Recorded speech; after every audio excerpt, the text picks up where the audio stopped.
नमस्ते मेरे प्यारे विद्यार्थी जी, कैसे हैं आप सभी लोग। उम्मीद करता हूं प्यारे बच्चे आप लोग बहुत बहुत बहुत बहुत अच्छे होंगे। जल्दी से आप सभी लोग इस प्यारे से सेशन में जुड़ जाइए। और प्यारे बच्चों, ये सेशन एक डेमो सेशन आप कह सकते हो कल के लिए, क्योंकि कल प्यारे बच्चों बहुत ही खास दिन है आपके लिए, हमारे लिए और बिहार के हर एक विद्यार्थी जी के लिए। कल का दिन बहुत ही खास होने वाला है। तो जल्दी जल्दी से आप सभी लोग लाइव आ जाइए। और बहुत दिनों के बाद मैं YouTube पर आया हूं, तो आप लोग मुझे एक बार बता दीजिए प्लीज, क्या आप मुझे देख पा रहे हैं, क्या आप मुझे सुन पा रहे हैं मेरे बच्चे। मैं दिख रहा हूं आप लोगों को, मेरी ऑडियो की क्वालिटी, वीडियो की क्वालिटी, ये सब कुछ अच्छा है बच्चों। प्लीज एक बार बताएंगे आप सभी को। Good evening, good evening, good evening. और आप सभी का बहुत बहुत स्वागत है दिशा ऑनलाइन क्लासेस के इस प्यारे से YouTube चैनल पर बच्चों। क्योंकि हम क्लास रेगुलर ले रहे हैं एप्लीकेशन के अंदर और बहुत दिनों पर हम आते हैं YouTube के अंदर, तो प्यारे बच्चों इसलिए तो आप लोग का विशेष स्वागत है आज। तो चलिए कमेंट बॉक्स में जल्दी जल्दी से आप लोग बताइए क्या मुझे देख पा रहे हैं। गुड इवनिंग आप सभी को। मेरे साथ जुड़े हैं श्याम कुमार जी, राकेश कुमार जी, नेहा हैं, सुधांशु हैं, नीरज हैं, दीपक हैं, गौरव हैं, प्रियांशु हैं, कुणाल कुमार जी हैं, मुकेश कुमार जी हैं, दुर्गेश कुमार जी हैं, शिवम कुमार जी हैं, सागर हैं और ढेर सारे हजारों की संख्या में मेरे प्यारे प्यारे बच्चे जुड़ चुके हैं। तो प्यारे बच्चों चलिए हम लोग आज के इस प्यारे से सेशन को शुरुआत करने जा रहे हैं और बहुत ही खतरनाक आज का सेशन होने वाला है। प्यारे बच्चों, जैसा कि आप लोग जानते होंगे, बिहार मैट्रिक परीक्षा वर्ष 2026 ऑल सब्जेक्ट यानी सभी सब्जेक्ट को मिला करके जो टॉप 100 क्वेश्चन होते हैं, जो बहुत इंपॉर्टेंट होते हैं, जो बोर्ड के द्वारा बार बार पूछे जाते हैं, ऐसे टॉप 100 क्वेश्चन हमने आपके लिए इंपॉर्टेंट ऑब्जेक्टिव क्वेश्चंस लाया है। और आपने कितना सही किया, यानी आज इस 100 क्वेश्चन में से आप कितना सही कर पाओगे, ये देखने वाली बात होगी। ठीक है ना।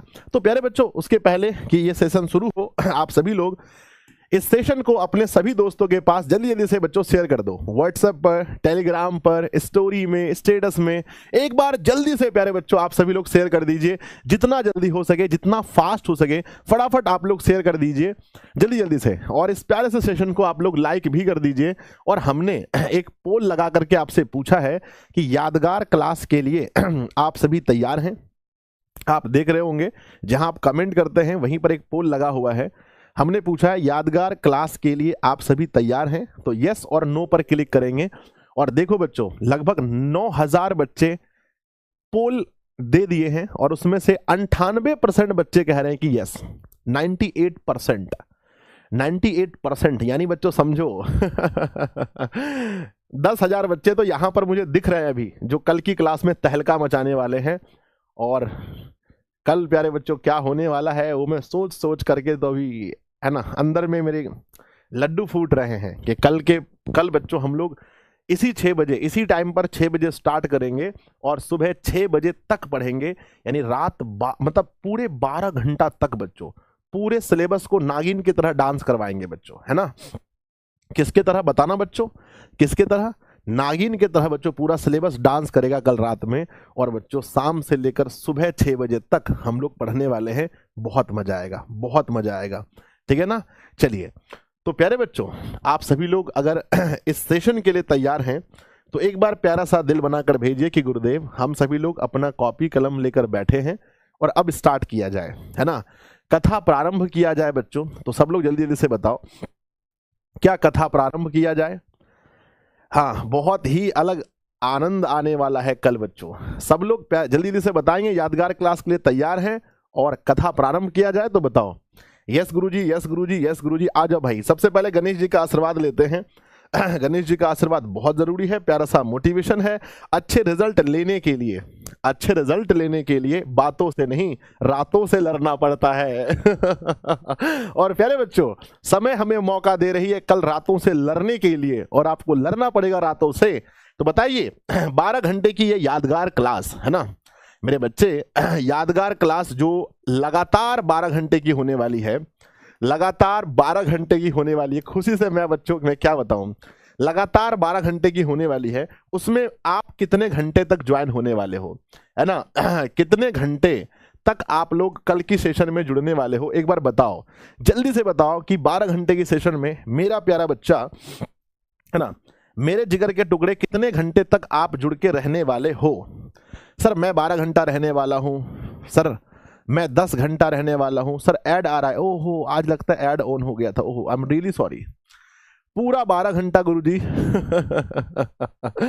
मजा आने वाला है, तहलका मच जाएगा पूरा 12 घंटा, ठीक है ना। तो आप लोग प्यारे बच्चों कल दिन में बहुत अच्छे से सो लेना, कल अच्छे से सो लेना, पूरी आज मतलब लेट तक सोना आज, फिर दिन में भी सो लेना, ताकि कल पूरी रात आप लोग जग सको, है ना। सर रेस्ट दोगे ना? हाँ बीच बीच में थोड़ा बहुत रेस्ट मिलेगा। चलो भाई आइए, तो आप लोग देख रहे हैं ये है आपके सामने यादगार क्लास, और प्यारे बच्चों ये होने वाली है लगातार 12 घंटे। क्या क्या चीजें आप लोग को ध्यान में रखनी है, चलो बच्चों देखते हैं। सबसे पहले ध्यान में रखनी है नंबर 1 बच्चों, नंबर 1 ये ध्यान रखना है कि आपको नींद बच्चों पूरी कर लेनी है ना, कर लेनी है, यानी आपको अपना नींद पहले ही पूरा कर लेना है ताकि रात में जग सको। नंबर 2 बच्चों है ना बच्चों है ना, कि डाटा जो होता है, डाटा बचाकर रखना है, डाटा बचाकर रखना है। और बच्चों प्लस में एक्स्ट्रा है ना, एक्स्ट्रा रिचार्ज भी, रिचार्ज की अगर आवश्यकता पड़े एक्स्ट्रा, तो एक दिन प्यारे बच्चों एक दिन एक्स्ट्रा रिचार्ज करवा लेना।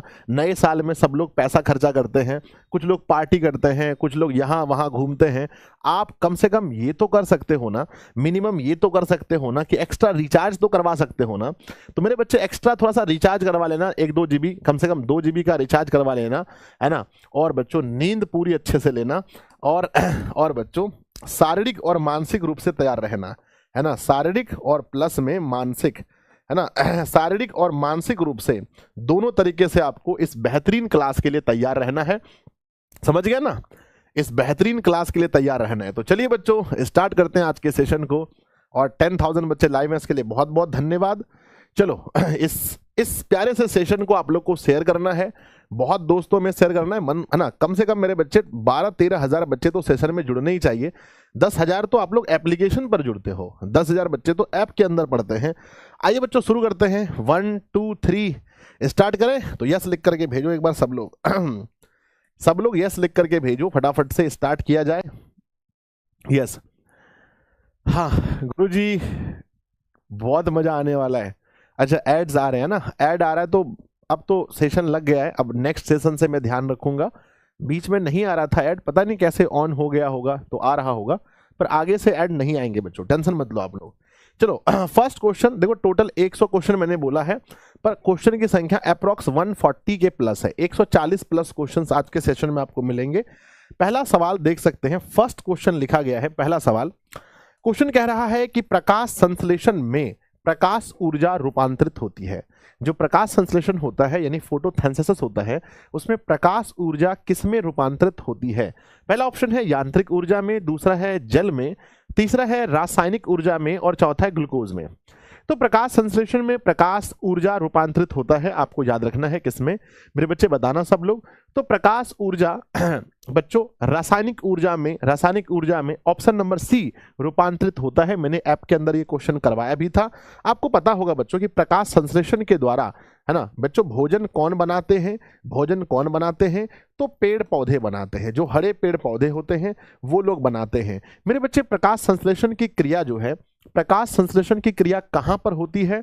तो आप कहना बच्चों शुरू से लेकर अंत तक क्लोरोप्लास्ट में कहां होती है? क्लोरोप्लास्ट में होती है। और मेरे बच्चे कहते हैं क्लोरोप्लास्ट में होती है। अगर मैं आपसे पूछूं कि ये बताओ कि प्रकाश संश्लेषी अंग किसे कहा जाता है, तो अंग कहा जाता है पत्ती को। प्रकाश संश्लेषी अंग कहते हैं पत्ती को, और प्रकाश संश्लेषी अंगक किसे कहते हैं? कोई कमेंट बॉक्स में बताओ, जो सबसे पहले बताएंगे मैं उसका नाम लूंगा कि प्रकाश संश्लेषी अंगक के रूप में किसे जाना जाता है। प्रकाश संश्लेषी अंग तो पत्ती को कहते हैं, प्रकाश संश्लेषी अंगक किसे कहते हैं? सर क्लोरोप्लास्ट को, क्लोरोफिल को, सर क्लोरोप्लास्ट, क्लोरोफिल। मेरे बच्चे बताओ कि प्रकाश संश्लेषी अंगक किसे कहते हैं? आई थिंक प्रकाश संश्लेषी अंगक मेरे बच्चे क्लोरोफिल को कहा जाता होगा, है ना क्लोरोफिल को कहा जाता होगा। और बच्चों क्लोरोफिल की वजह से पत्तियों का रंग कैसा होता है? तो गुरुदेव पत्तियों का रंग हरा होता है। किसकी वजह से?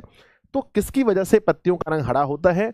तो क्लोरोफिल की वजह से पत्तियों का रंग कैसा होता है, हरा होता है। और प्रकाश संश्लेषण की क्रिया कब होती है, तो मेरे बच्चे सिर्फ और सिर्फ ये दिन में होती है, आपको याद रखना है, सिर्फ और सिर्फ दिन में रहती है। अगर हम पूछें आपसे कि प्रकाश संश्लेषण की क्रिया में ऑक्सीजन कहां से बाहर निकलता है, माफ कीजिएगा, अंतिम उपोत्पाद के रूप में अंतिम उपोत्पाद के रूप में क्या बनता है, तो ऑक्सीजन बनता है। ऑक्सीजन कहां से निकलता है, तो ऑक्सीजन मेरे बच्चे प्रकाश संश्लेषण में ऑक्सीजन जल से निकलता है।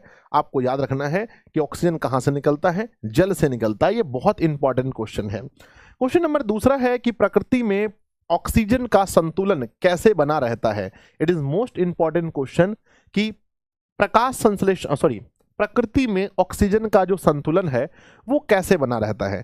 जल्दी से आपको बताना है कि ऑक्सीजन का संतुलन, सर यादगार क्लास यूट्यूब पे होगा। हाँ बच्चों, यादगार क्लास कहाँ होने वाला है, तो यादगार क्लास यूट्यूब पर होने वाला है, आपको याद रखना है। क्वेश्चन पूछा गया है कि प्रकृति में ऑक्सीजन का संतुलन कैसे बना रहता है, तो हमने आपको पढ़ाया है कि यह बना होता है प्रकाश संश्लेषण यानी फोटोसिंथेसिस के द्वारा। ऑप्शन नंबर बी सही होगा। अगला क्वेश्चन देखते हैं नेक्स्ट मेरे बच्चे, थोड़ा फास्ट कमेंट करेंगे कि कवक में पोषण की कौन सी विधि पाई जाती है। ये क्वेश्चन बहुत इंपॉर्टेंट है और पेपर में पूछा जाता है कि कवक में पोषण की कौन सी विधि पाई जाती है। क्वेश्चन नंबर तीसरा, थोड़ा फास्ट कमेंट करेंगे, कवक में पोषण की कौन सी विधि है। पहला ऑप्शन देखेंगे मेरे बच्चे, कवक जो होते हैं इसमें पोषण की विधि स्वपोषी, समभोजी, मृतजीवी। तो मेरे बच्चे मृतजीवी होता है, कवकों में मृतजीवी होता है। जैसे मैंने एक बार बताया था मेरे बच्चे, गोबर का छत्ता, कमेंट बॉक्स में लिखना कि गोबर के छत्ते में पोषण की कौन सी विधि है। तो यहाँ पर भी हम लोग मृतजीवी देखने को मिलता है। लेकिन प्यारे बच्चों, जो अमर बेल का पौधा होता है उसमें क्या होता है, उसमें मेरे बच्चे क्या होता है, परजीवी। वो किसी पौधे के शरीर में रहकर अपना भोजन प्राप्त करते हैं, परजीवी होता है। लेकिन अगर पूछा जाए कि अमीबा में पोषण की कौन सी विधि है, तो बच्चों प्राणिशम पोषण है ना, प्राणिशम पोषण बच्चों जो हम इंसानों में होता है वही मेरे बच्चे अमीबा में देखने को मिलता है, प्राणिशम पोषण। याद रखिएगा, बहुत इंपॉर्टेंट चीज है ये। अमीबा अपना भोजन कैसे ग्रहण करता है मेरे बच्चे, भोजन कैसे पकड़ता है, तो भोजन पकड़ता है अपने कूटपाद के द्वारा अपना भोजन पकड़ता है। अमीबा में शोषण एवं परिवहन किस क्रिया द्वारा होता है, अमीबा में शोषण एवं परिवहन किस क्रिया द्वारा होता है, तो याद रखना बच्चों, अमीबा में शोषण एवं परिवहन विसरण के क्रिया द्वारा होता है, विसरण के क्रिया द्वारा होता है। कई बार पेपर में पूछा जाता है कि अमीबा में ये कैसे होता है, तो हम विसरण लिख देते हैं। सवाल संख्या आपके सामने 4 है। मनुष्य और अन्य मांसाहारी जीव निम्नलिखित में से किसका पाचन नहीं कर पाते हैं। मनुष्य और अन्य मांसाहारी जीव जो हैं मेरे बच्चे किसका पाचन नहीं कर पाते हैं। सवाल संख्या 4 एप्लीकेशन के अंदर सर मैथ, सर इसमें मैथ भी है, सब कुछ है इसमें, मैथ्स भी होंगे, साइंस भी होंगे, हर चीज देखने को मिलेगा मेरे बच्चे। तो मनुष्य और अन्य मांसाहारी जीव निम्नलिखित में से किसका पाचन नहीं कर पाते हैं, तो आपको याद रखना है सर पहला ही क्वेश्चन मेरा गलत हो गया। क्या था पहला क्वेश्चन में, क्या गलत हो गया आपका, बताओ। क्वेश्चन गलत है, ये क्वेश्चन है ना, ये क्वेश्चन गलत है बच्चों कि प्रकाश संश्लेषण में प्रकाश ऊर्जा निम्नलिखित में किसमें होता है, तो प्रकाश ऊर्जा रासायनिक ऊर्जा में कन्वर्ट होता है। इसमें मिस्टेक कहां पर है, एक बार प्लीज बताओ, क्या ये क्वेश्चन गलत है मेरे बच्चे। फर्स्ट क्वेश्चन के बारे में कहता हूं, क्या ये सवाल गलत है, बिल्कुल नहीं बच्चों। प्रकाश संश्लेषण में प्रकाश ऊर्जा जो है वो रासायनिक ऊर्जा में कन्वर्ट होता है, ये बिल्कुल सही क्वेश्चन है, ठीक है, इसमें कोई मिस्टेक नहीं है ना। इसलिए बच्चों मैं यूट्यूब पर बहुत कम पढ़ाने आता हूं, क्योंकि यूट्यूब पर आकर कोई भी बच्चा कुछ भी लिख के चला जाता है। ये चीजें मुझे थोड़ी सी बुरी लगती है यूट्यूब के बारे में, ठीक है ना, हल्का सा। फिर कोई नहीं, मिला तो मुझे इज्जत यूट्यूब से ही है। मनुष्य और अन्य मांसाहारी जीव निम्नलिखित में किसका पाचन नहीं कर पाते, तो सेल्यूलोज का नहीं कर पाते हैं मेरे बच्चे। पता हो आपको कि बताओ कि शाकाहारी और मांसाहारी जीव में किसमें छोटी आंत की लंबाई बड़ी होती है। छोटी आंत की लंबाई किसमें बड़ी होती है, तो छोटी आंत की लंबाई जितने भी शाकाहारी जीव हैं शाकाहारी जीव में छोटी आंत की लंबाई बड़ी होती है, ये आपको याद होना चाहिए। सवाल नंबर 5 आपके सामने आ रहा है कि ग्लूकोज के पूर्ण ऑक्सीकरण से क्या मुक्त होता है। बच्चों अगर ग्लूकोज का पूर्ण ऑक्सीकरण हुआ है तो इसमें क्या मुक्त होगा, थोड़ा स्पीड में करके बताना बच्चों। लिखा गया है सिर्फ CO2 या सिर्फ ऊर्जा या H2O या सभी। तो बच्चों सबसे पहली बात है ग्लूकोज का पूर्ण ऑक्सीकरण, मैं आप लोगों से पूछना चाहता हूं ग्लूकोज का पूर्ण ऑक्सीकरण किस प्रकार के शोषण में होता है। तो ये वायवीय शोषण में होता है। वायवीय शोषण किसकी उपस्थिति में होते हैं, ऑक्सीजन की उपस्थिति में। इसमें कितने ATP ऊर्जा का निर्माण होता है, वायवीय शोषण में 38 ATP ऊर्जा का निर्माण होता है। अगर मैं पूछूं वायवीय शोषण कितने चरणों में होता है, तो मेरे बच्चे याद रखना कि वायवीय शोषण 2 चरणों में होता है। इसका पहला चरण कहां होता है, इसका पहला चरण मेरे बच्चे कोशिका द्रव में, कहां, कोशिका द्रव में होता है। और दूसरा चरण बच्चों माइटोकॉन्ड्रिया में, कहां होता है, माइटोकॉन्ड्रिया में इनका दूसरा चरण पूरा होता है। याद रखिएगा बहुत इंपॉर्टेंट चीज है, यहां पर हमारा सही उत्तर हो जाएगा ऑप्शन नंबर डी, यानी इनमें से सभी। इनमें से सभी हमारा उत्तर सही होगा। क्वेश्चन नंबर आगे आता है ग्लाइकोलाइसिस होता है। आप लोगों ने बहुत अच्छे से पढ़ रखा होगा कि ग्लाइकोलाइसिस किसमें होता है। प्लीज एक बार सब लोग कमेंट बॉक्स में थोड़ा स्पीड में आप लोग कमेंट बॉक्स में लिखेंगे कि ग्लाइकोलाइसिस बच्चों जो होता है वो कहां होता है। सर प्रकाश संश्लेषण, भाई सच में कहीं मेरा तो गलत नहीं है, मैं डांट भी दिया बच्चा को फिर मुझे परेशानी हो जाएगा। सर विकिरण ऊर्जा और रासायनिक ऊर्जा में क्या अंतर होता है। अरे भाई विकिरण ऊर्जा में बहुत अंतर है। सूर्य से आने वाली ऊर्जा विकिरण ऊर्जा, रासायनिक ऊर्जा बच्चों उसको अगर कोई अपने रासायनिक क्रिया में जो लगा रहा हो, गुरुजी कल सर कुछ लोग कह रहे थे व्यूज के लिए यादगार क्लास लगाते हैं। नहीं बच्चों व्यूज तो बहुत है चैनल पर व्यूज बहुत है ना मेरे बच्चे। 33 करोड़ से भी ज्यादा व्यूज हैं चैनल पर, है ना। तो लोग तो कुछ तो लोग कहेंगे, लोगों का काम है कहना, है ना। जो लोग कहते हैं बच्चों कि, है ना, जो लोग कहते हैं कि व्यूज के लिए यादगार क्लास, है ना, यादगार क्लास लगाया गया है, अगर उनको मौका मिलता तो सबसे पहले वही लगाते। सर उनका कहना गलत है कि प्रश्न नंबर 1 का आंसर उसने देने से गलत हो गया, ठीक है ना। तो चलो बच्चों, तो आंसर क्या होगा हमारा, ग्लाइकोलाइसिस किसमें होता है। तो ग्लाइकोलाइसिस होता है मेरे बच्चे कोशिका द्रव में। ऑप्शन नंबर आपका बी सही होगा। अगला क्वेश्चन है ऊर्जा उत्पादन के लिए कोशिका प्रायः किसका उपयोग करती है। ऊर्जा के उत्पादन के लिए जो कोशिका है वो प्रायः किसका उपयोग करती है। ऑप्शन ए है ग्लूकोज का, ऑप्शन बी है एमिनो अम्ल का, ऑप्शन सी है वसा अम्ल का, ऑप्शन डी है सुक्रोज का। तो आप लोग को पता होगा मेरे बच्चे ऊर्जा के उत्पादन के लिए जो कोशिका है वो प्रायः किसका उपयोग करती है। हम बार बार कहते हैं कि किसका, है ना, किसका, ग्लूकोज का पूर्ण ऑक्सीकरण होता है, यानी उपयोग यहां पर ग्लूकोज का होता है। ऑप्शन नंबर ए होगा। अगला क्वेश्चन आप देख सकते हैं कि मछली का श्वसन होता है। ये क्वेश्चन हमने एप्लीकेशन के अंदर आपको कराया था कि मछली का श्वसन होता है ना। जरा ध्यान से, जल में घुले ऑक्सीजन से, जल में घुले नाइट्रोजन से, जल से बाहर आकर, या इनमें से कोई नहीं। मछली का श्वसन कैसे पूरा होता है ये आपको बताना है। तो मेरे प्यारे बच्चों हमने कहा कि मछली का जो श्वसन होता है वो कैसे होता है, वो जल में घुले ऑक्सीजन से होता है। ऑप्शन नंबर ए सही होगा। मछली का श्वसन अंग बता सकते हैं। सर मछली का श्वसन अंग क्या होता है, गिल्स होता है ना। मछली का श्वसन अंग गिल्स होता है, या हम जिन्हें क्लोम कहते हैं। क्या आप बता सकते हैं कि मछली में कितने वैश्म पाए जाते हैं, मछली के हृदय में कितने वैश्म होते हैं। क्या आपको याद है बच्चों, तो कमेंट बॉक्स में लिखिएगा कि मछली के हृदय में वैश्मों की संख्या कितनी होती है। अगला है कोशिका झिल्ली किस प्रकार की झिल्ली है। ये भी मैंने एप्लीकेशन के अंदर आप लोग को करवाया था कि कोशिका झिल्ली किस प्रकार की झिल्ली है। थोड़ा फास्ट करेंगे। सर प्रकाश संश्लेषी अंगक में क्लोरोप्लास्ट होगा। मेरे बच्चे यहाँ पर मैंने लिखते समय मैंने ये बताया भी था कि मैंने बोला भी था कि सर थोड़ा सा लग रहा है मुझे कि यहाँ मिस्टेक हो सकता है। तो प्रकाश संश्लेषी अंगक जो होता है मैंने ही पढ़ाया है भैया कि क्लोरोप्लास्ट को कहते हैं, क्लोरोप्लास्ट को कहते हैं, ठीक है ना, क्लोरोप्लास्ट को। इसको ठीक कर लेना आप लोग, ठीक है ना। आगे बढ़ते हैं नेक्स्ट, हम लोग आगे बढ़ते हैं। नेक्स्ट लिखा गया है, अगला लिखा गया है कि कोशिका झिल्ली किस प्रकार की झिल्ली होती है। कोशिका झिल्ली किस प्रकार की झिल्ली होती है। तो जो कोशिका झिल्ली होती है वो अर्धपारगम्य झिल्ली होती है। ऑप्शन नंबर क्या होगा, सी सही उत्तर होगा, ऑप्शन नंबर सी। अगला क्वेश्चन देखते हैं कि मानव हृदय में कितने कोष्टक पाए जाते हैं। मेरे बच्चे मानव हृदय में कोष्टकों की संख्या कितनी होती है। ये थोड़ा आसान प्रश्न हो जाता है कि मानव हृदय में कोष्टकों की संख्या कितनी होती है। मैंने बताया था कि मनुष्य का जो हृदय होता है, मनुष्य का मेरे बच्चे है ना, मनुष्य का जो हृदय होता है उसमें कोष्ठों की संख्या, उसमें जो भाग होते हैं, कुल बच्चों 4 चैम्बर पाए जाते हैं।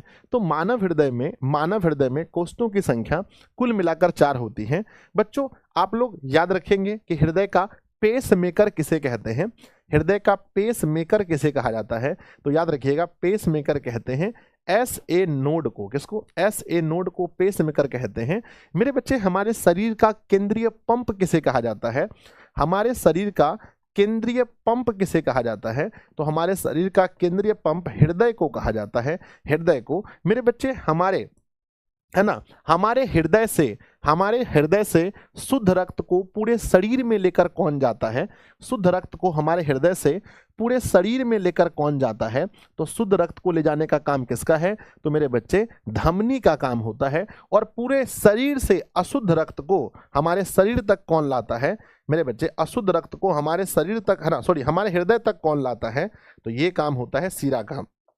ये काम किसका होता है, तो ये काम होता है सीरा का। आपको याद रखना है हमारे शरीर में बच्चों, हृदय में वह कौन सा भाग है जो रक्त को पंप करके पूरे शरीर में भेजता है, वह भाग कौन सा है, तो मेरे बच्चे वह भाग है अलिंद निलय। क्या है? निलय के द्वारा रक्त को पंप किया जाता है।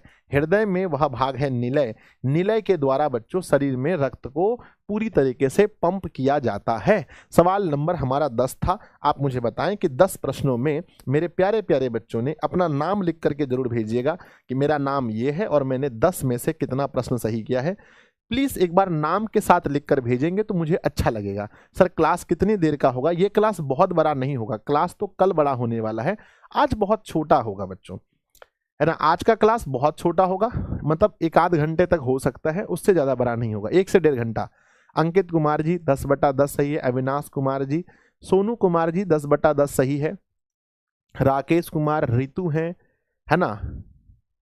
चलो बहुत बढ़िया, बहुत सुंदर, बहुत बढ़िया। जहां से भी आप देख रहे हैं, आपके जो भी नाम हैं, आप सभी लोग बहुत अच्छा कमेंट कर रहे हैं, बहुत अच्छा आंसर कर रहे हो। चलो बच्चों आगे बढ़ते हैं। नेक्स्ट क्वेश्चन नंबर आपके सामने है, उच्च रक्तचाप की अवस्था को क्या कहते हैं? अगर किसी व्यक्ति का ब्लड प्रेशर हाई हो जाता है तो उसकी अवस्था को आप क्या कहेंगे? ये बहुत इंपॉर्टेंट क्वेश्चन है। उच्च रक्तचाप की जो अवस्था है, हम उसे हाइपोटेंशन या हृदयघात या हाइपरटेंशन या पक्षघात कहते हैं। ये सारे क्वेश्चंस मैंने ऐप के अंदर करवाए हैं आपको कि उच्च रक्तचाप की अवस्था को हम लोग हाइपरटेंशन कहते हैं, जो ऑप्शन नंबर सी है। और मेरे बच्चे हाइपरटेंशन की वजह से कई बार क्या होता है आपको पता है ना, हृदयघात भी होता है। कई बार मेरे बच्चे हृदयघात भी होता है, यानी हार्ट अटैक भी इसकी वजह से आ सकता है। अगला सवाल है कि धमनियों का कार्य क्या होता है? शुद्ध रक्त का वहन करना, अशुद्ध रक्त का वहन करना, ए बी दोनों या इनमें से कोई नहीं। हमारी धमनियों का क्या काम होता है? थोड़ा फास्ट आंसर करेंगे। हमारी धमनियों का क्या काम होता है मेरे बच्चे? हमारी धमनियों का काम होता है कि शुद्ध रक्त का वहन करना। लेकिन याद रखिएगा यहां पर एक क्वेश्चन पूछा जाता है कि धमनी तो शुद्ध रक्त सही है, पर एक बच्चों आता है फुफ्फुस धमनी। मेरे बच्चे बताना कि फुफ्फुस धमनी जो है वो जो है किस प्रकार के रक्त का परिवहन करती है। फुफ्फुस धमनी के बारे में आपको याद रखना है, बहुत इंपॉर्टेंट है कि फुफ्फुस धमनी जो है ये बच्चों अशुद्ध रक्त का, जस्ट उल्टा है ना, अशुद्ध रक्त का परिवहन करती है, याद रखना है। अगला सवाल आपके सामने है, रंध्रों द्वारा जल का निष्कासन, रंध्रों द्वारा जल का निष्कासन क्या कहलाता है? अगर रंध्र के द्वारा जल बच्चों पौधों से बाहर हो रहे हैं, जल अगर पत्तियों से बाहर हो रहे हैं, तो हम इन्हें क्या कहते हैं? रंध्रों द्वारा जल का निष्कासन, थोड़ा जल्दी कमेंट कीजिएगा। रंध्रों द्वारा जल का निष्कासन प्रकाश संश्लेषण, उत्सर्जन, वाष्पोत्सर्जन या श्वसन। रंध्रों द्वारा जल का बच्चों जल का निष्कासन जो है वाष्पोत्सर्जन कहलाता है। मैंने आपको पढ़ाया होगा कि वाष्पोत्सर्जन जो है मेरे बच्चे, एक पौधा अपने जीवन काल में अपने वजन का कितना गुना जल निकाल सकता है? तो 100 गुना निकाल सकता है। मेरे बच्चे याद रखिएगा कि वाष्पोत्सर्जन से किसका संतुलन होता है? वाष्पोत्सर्जन से किसका संतुलन होता है? तो मैंने बताया होगा मेरे बच्चे, ताप का संतुलन। किसी भी पौधे में ताप का संतुलन किसके द्वारा होता है? तो याद रखिएगा वाष्पोत्सर्जन। किसके? वाष्पोत्सर्जन। मेरे बच्चे आगे बढ़ते हैं। नेक्स्ट अगला क्वेश्चन है कि डायलिसिस मशीन द्वारा रक्त का शुद्धिकरण करने की प्रक्रिया कहलाती है। इधर ही मैंने पढ़ाया है, 2-3 दिन पहले मैंने पढ़ाया, शायद 1-2 दिन पहले मैंने पढ़ाया है कि डायलिसिस मशीन द्वारा मेरे बच्चे डायलिसिस मशीन के द्वारा रक्त का शुद्धिकरण करने की प्रक्रिया क्या कहलाती है? मैंने इधर ही कराया क्वेश्चन आपको, जल्दी बताओ। तो डायलिसिस मशीन के द्वारा मैंने बताया था कि जब मनुष्य का वृक्क कार्य नहीं करता है तो उसके जगह पर एक मशीन का उपयोग करते हैं जिसका नाम है डायलिसिस मशीन। इसे बच्चों है ना, डायलिसिस मशीन के द्वारा रक्त का शुद्धिकरण हीमोडायलिसिस कहलाता है। और मैंने आपको बताया था बच्चों कि ये जो है ना हीमोडायलिसिस क्या होता है, कहलाता है। रक्त को बच्चों ऐसे छानने का काम कौन करता है? तो रक्त को छानने का काम बच्चों हमारा वृक्क यानी किडनी करता है। मेरे बच्चे रक्त को शुद्ध कहाँ होता है, रक्त हमारा शुद्ध कहाँ होता है? तो रक्त हमारा शुद्ध होता है फेफड़ा में। ये आपको याद रखना पड़ेगा कि रक्त शुद्ध होता है फेफड़े में जाकर के। मनुष्य में कितने वृक्क होते हैं, थोड़ा जल्दी कमेंट बॉक्स में लिखेंगे कि मनुष्य में कितने वृक्क पाए जाते हैं। तो मनुष्य में वृक्क की संख्या 2 होती है। मनुष्य में वृक्क की संख्या 2 होती है। वृक्क का संबंध किससे है? पोषण से, श्वसन से, उत्सर्जन से, किससे है?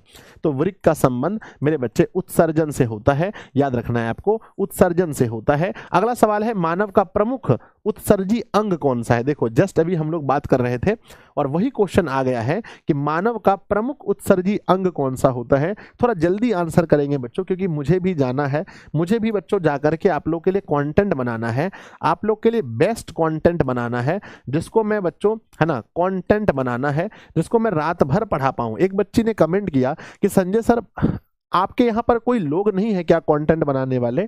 आप कंटेंट बनाते हो, आप झूठ बोलते हो। मेरे बच्चे अब बताओ टीचर का कंटेंट कोई दूसरा कोई बना सकता है क्या? कौन सा क्वेश्चन कल पढ़ाना है ये कोई दूसरा बता सकता है क्या? बताओ आप मुझे, कोई दूसरा मुझे बता सकता है क्या कि मुझे कल क्या पढ़ाना है?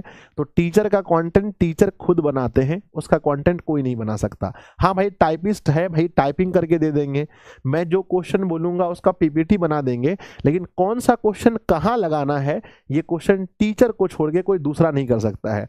अगर कोई दूसरा कर सकता है तो फिर समझो भैया टीचर किसी काम का नहीं है, क्योंकि अपना कंटेंट टीचर चाहे बच्चों स्टार्टिंग फेज में हो चाहे एंडिंग फेज में हो, हर जगह अपना कंटेंट टीचर को खुद बनाना पड़ता है। आगे बढ़ते हैं मेरे बच्चे, लिखा गया है मानव का प्रमुख उत्सर्गी अंग कौन सा होता है? तो वृक्क होता है। अगला सवाल है नेफ्रॉन में प्याले जैसी संरचना होती है। चलिए आप लोग का टेस्ट हो रहा है, फटाफट बताओ कि नेफ्रॉन में जो प्याली जैसी संरचना होती है हम उन्हें क्या कहते हैं? इधर ही मैंने पढ़ाया है कि नेफ्रॉन में जो प्याली जैसी संरचना होती है हम उसे कहते हैं जो नेफ्रॉन की जो प्याली जैसी संरचना होती है मेरे बच्चे, उसको हम लोग क्या बोलते हैं? सर इसे हम लोग बोमन संपुट बोलते हैं। क्या बोलते हैं? बोमेन संपुट कहते हैं, बोमेन संपुट कहते हैं। ऑप्शन नंबर ए सही है, बोमेन संपुट कहते हैं। चलो और इसके अंदर में क्या होता है, इसके अंदर क्या पाए जाते हैं? सर इसके अंदर पाए जाते हैं ग्लोमेरुलस, है ना, ग्लोमेरु, है ना, ग्लोमेरुलस पाया जाता है। और ये दोनों को मिलाकर हम क्या बोलते हैं? इन दोनों को मिलाकर बोलते हैं मेल पिगियन। क्या बोलते हैं मेरे बच्चे? मेल पिगियन, है ना, मेल पिगियन कोष कहते हैं। इन दोनों को मिलाकर मेल पिगियन कोष कहा जाता है। अगला सवाल लिखा गया है निम्नलिखित में बच्चों आपको बताना है कि दर्पण सूत्र कौन सा है। थोड़ा जल्दी करेंगे, दर्पण सूत्र कौन सा है प्यारे बच्चों? जल्दी जल्दी फटाफट से। तो दर्पण सूत्र होता है 1/v + 1/u = 1/f। तो देख सकते हैं 1/v + 1/u, 1/v + 1/u = 1/f, यानी ऑप्शन नंबर कौन सा होगा? ऑप्शन नंबर बी सही होगा, 1/v + 1/u = 1/f। Next question sir biology का चैप्टर 4 खत्म होते ही नोट्स मिल जाएगा। बोलो किसको किसको नोट्स चाहिए? बना के रखा हुआ है, नोट्स चाहिए बच्चों बताओ। ठीक है, बढ़िया है। तो आज बच्चों आप लोग को ऑब्जेक्टिव का नोट्स मिल जाएगा, ठीक है ना, ऑब्जेक्टिव का नोट्स आज आप लोग को मिल जाएगा, है ना। इसलिए हम कॉन्सेप्ट नहीं दे रहे हैं क्योंकि मुझे एक बार चेक करना पड़ेगा, है ना। कॉन्सेप्ट का नोट्स अभी हम नहीं दे पाएंगे क्योंकि मुझे एक बार उसका चेक करना है। ऑब्जेक्टिव मेरा चेक हो चुका है, तो बच्चों आज रात को आप सभी को बायो का ऑब्जेक्टिव नोट्स मिल जाएगा, है ना। बायो का ऑब्जेक्टिव नोट्स आज नाइट में बच्चों आपको जितना भी रात हो सुबह सुबह चेक कर लेना, आपको मिल जाएगा। ठीक है, मन खुश हो गया? मन खुश हो गया तो जल्दी से बच्चों हार्ट बनाकर भेजो कि गुरुजी मन खुश हो गया। पूरे 8 चैप्टर का ऑब्जेक्टिव नोट्स, पूरे 8 चैप्टर का, ठीक है ना, पूरे 8 चैप्टर का, चैप्टर 1 से लेकर के 8 चैप्टर का ऑब्जेक्टिव नोट्स आपको आज रात में मिल जाएगा क्योंकि हमने बना करके, हमने चेक करके रखा है। हमने आपको कहा था कि जब चाहिए होगा एक बार बोलना, मैं आप लोग को दे दूंगा। ठीक है, आज रात में आपको मिल जाएगा, किसी भी टाइम मिल सकता है। मॉर्निंग तक चेक करना, ज़्यादा परेशान मत होना। अगर मिलेगा तो हम आपको पहले ही मैसेज डाल देंगे, आप टेंशन मत लो, नहीं तो मॉर्निंग में चेक करना, आराम से दिखेगा, हड़बड़ाओ मत। अगला क्वेश्चन है, किसी कार का अग्रदीप, जो अग्रदीप होता है, जो हेडलाइट होते हैं, उसमें प्यारे बच्चों हम लोग किसका प्रयोग करते हैं। चलो हम डिटेल चर्चा नहीं करते, सिर्फ क्वेश्चन सॉल्व करते हैं, क्योंकि फिर पता है ना आपको मेन कल चर्चा करनी है। तो किसी कार का अग्रदीप में प्रयुक्त दर्पण होता है, अग्रदीप मतलब जिसको इंग्लिश में हेडलाइट बोलते हैं। और आप लोगों को पता है कि गाड़ी जैसे मान लो बच्चों ये है, तो हेडलाइट यहां लगा होता है ना, स्टार्टिंग में यहां पर हेडलाइट होता है, आगे में जो गाड़ी का हेडलाइट होता है उसमें कौन सा लगा होता है। तो हेडलाइट में बच्चों हमेशा हमेशा अवतल दर्पण का प्रयोग करते हैं। लेकिन अगर क्वेश्चन में ये पूछा जाए कि मेरे बच्चे है ना, अग्रदीप नहीं पश्चदीप के रूप में किसका प्रयोग करते हैं, पीछे देखने के लिए किसका प्रयोग करते हैं, तो आपको कहना है कि पश्चदीप देखने के लिए, पीछे देखने के लिए हम लोग उत्तल दर्पण का प्रयोग करते हैं, पीछे देखने के लिए हम लोग उत्तल दर्पण का प्रयोग करते हैं। अगला सवाल है, वास्तविक वस्तु का आभासी प्रतिबिंब बनाता है। वास्तविक वस्तु का कौन सा प्रतिबिंब, आभासी प्रतिबिंब बनता है, किसके द्वारा। तो मेरे बच्चे समतल बना सकता है, उत्तल बना सकता है, अवतल बना सकता है, या सभी। तो वास्तविक वस्तु का आभासी प्रतिबिंब बनता है, तो मेरे बच्चे है ना, बनता है किसके द्वारा, तो हम सभी के द्वारा बना सकते हैं, ऑप्शन नंबर डी होगा, सभी बना सकते हैं। लेकिन अगर पूछा जाता कि मेरे बच्चे वास्तविक प्रतिबिंब कौन बना सकता है, तो कमेंट बॉक्स में लिखिएगा, सबसे पहला कौन बताएगा। वास्तविक प्रतिबिंब केवल अवतल बना सकता है, केवल अवतल वास्तविक प्रतिबिंब बना सकता है। इसकी जो फोकस दूरी होती है वो क्या होती है, इसकी फोकस दूरी मेरे बच्चे ऋणात्मक होती है। इसकी फोकस दूरी क्या होती है, अवतल की फोकस दूरी ऋणात्मक होती है। अगर पूछा जाए समतल की फोकस दूरी, तो बच्चों समतल की फोकस दूरी अनंत होती है, उत्तल की फोकस दूरी धनात्मक, अवतल की माइनस में होती है, ऋणात्मक होती है, आपको याद रखना है। अगला सवाल है कि उत्तल लेंस द्वारा, सवाल पूछा गया 20, उत्तल लेंस के द्वारा आवर्धित काल्पनिक प्रतिबिंब तब बनता है जब वस्तु रखी है ना, जब वस्तु रहती है। बच्चों बताओ, उत्तल लेंस में मेरे बच्चे, उत्तल लेंस में वस्तु को कहां रखा जाए कि हमारा प्रतिबिंब आवर्धित यानी बड़ा बने और काल्पनिक बने। जल्दी बताओ मेरे बच्चे, है ना। तो अगर आप देखेंगे उत्तल लेंस में बड़ा प्रतिबिंब तब बनता है जब वस्तु को, ये मेरे बच्चे होता है, जब वस्तु को हम प्रकाश बिंदु और फोकस के बीच रखते हैं। जब यहां रखेंगे तभी बन सकता है। तो अनंत पर फोकस और लेंस के बीच, जब भी हम फोकस और लेंस के बीच रखेंगे तभी हमारा उत्तल लेंस में बड़ा प्रतिबिंब बन सकता है। ऑप्शन नंबर बी सही होगा। तो मेरे प्यारे बच्चों 20 क्वेश्चंस आप लोगों ने लगाए हैं।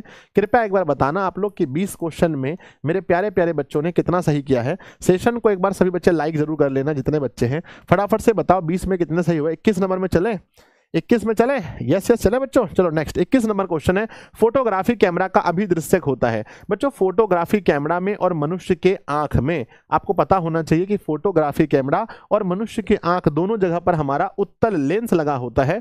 ऑप्शन नंबर सी है, किसी लेंस द्वारा उत्पन्न आवर्धन का ऐसा ही मात्रक क्या होता है। मोस्ट इंपॉर्टेंट क्वेश्चन है बच्चों की, बार बार पूछा जाता है कि आवर्धन का SI मात्रक क्या होता है। आप लोग पढ़े होंगे मेरे बच्चे, जल्दी बताओ, थोड़ा जल्दी फटाफट कमेंट बॉक्स में लिखो, थोड़ा फास्ट लिखो। 25,000 पोल हो गए हैं, है ना। यानी बच्चों कल माहौल बदलने वाला है। कल मुझे लग रहा है कि 30,000 प्लस बच्चे लाइव में रहने वाले हैं।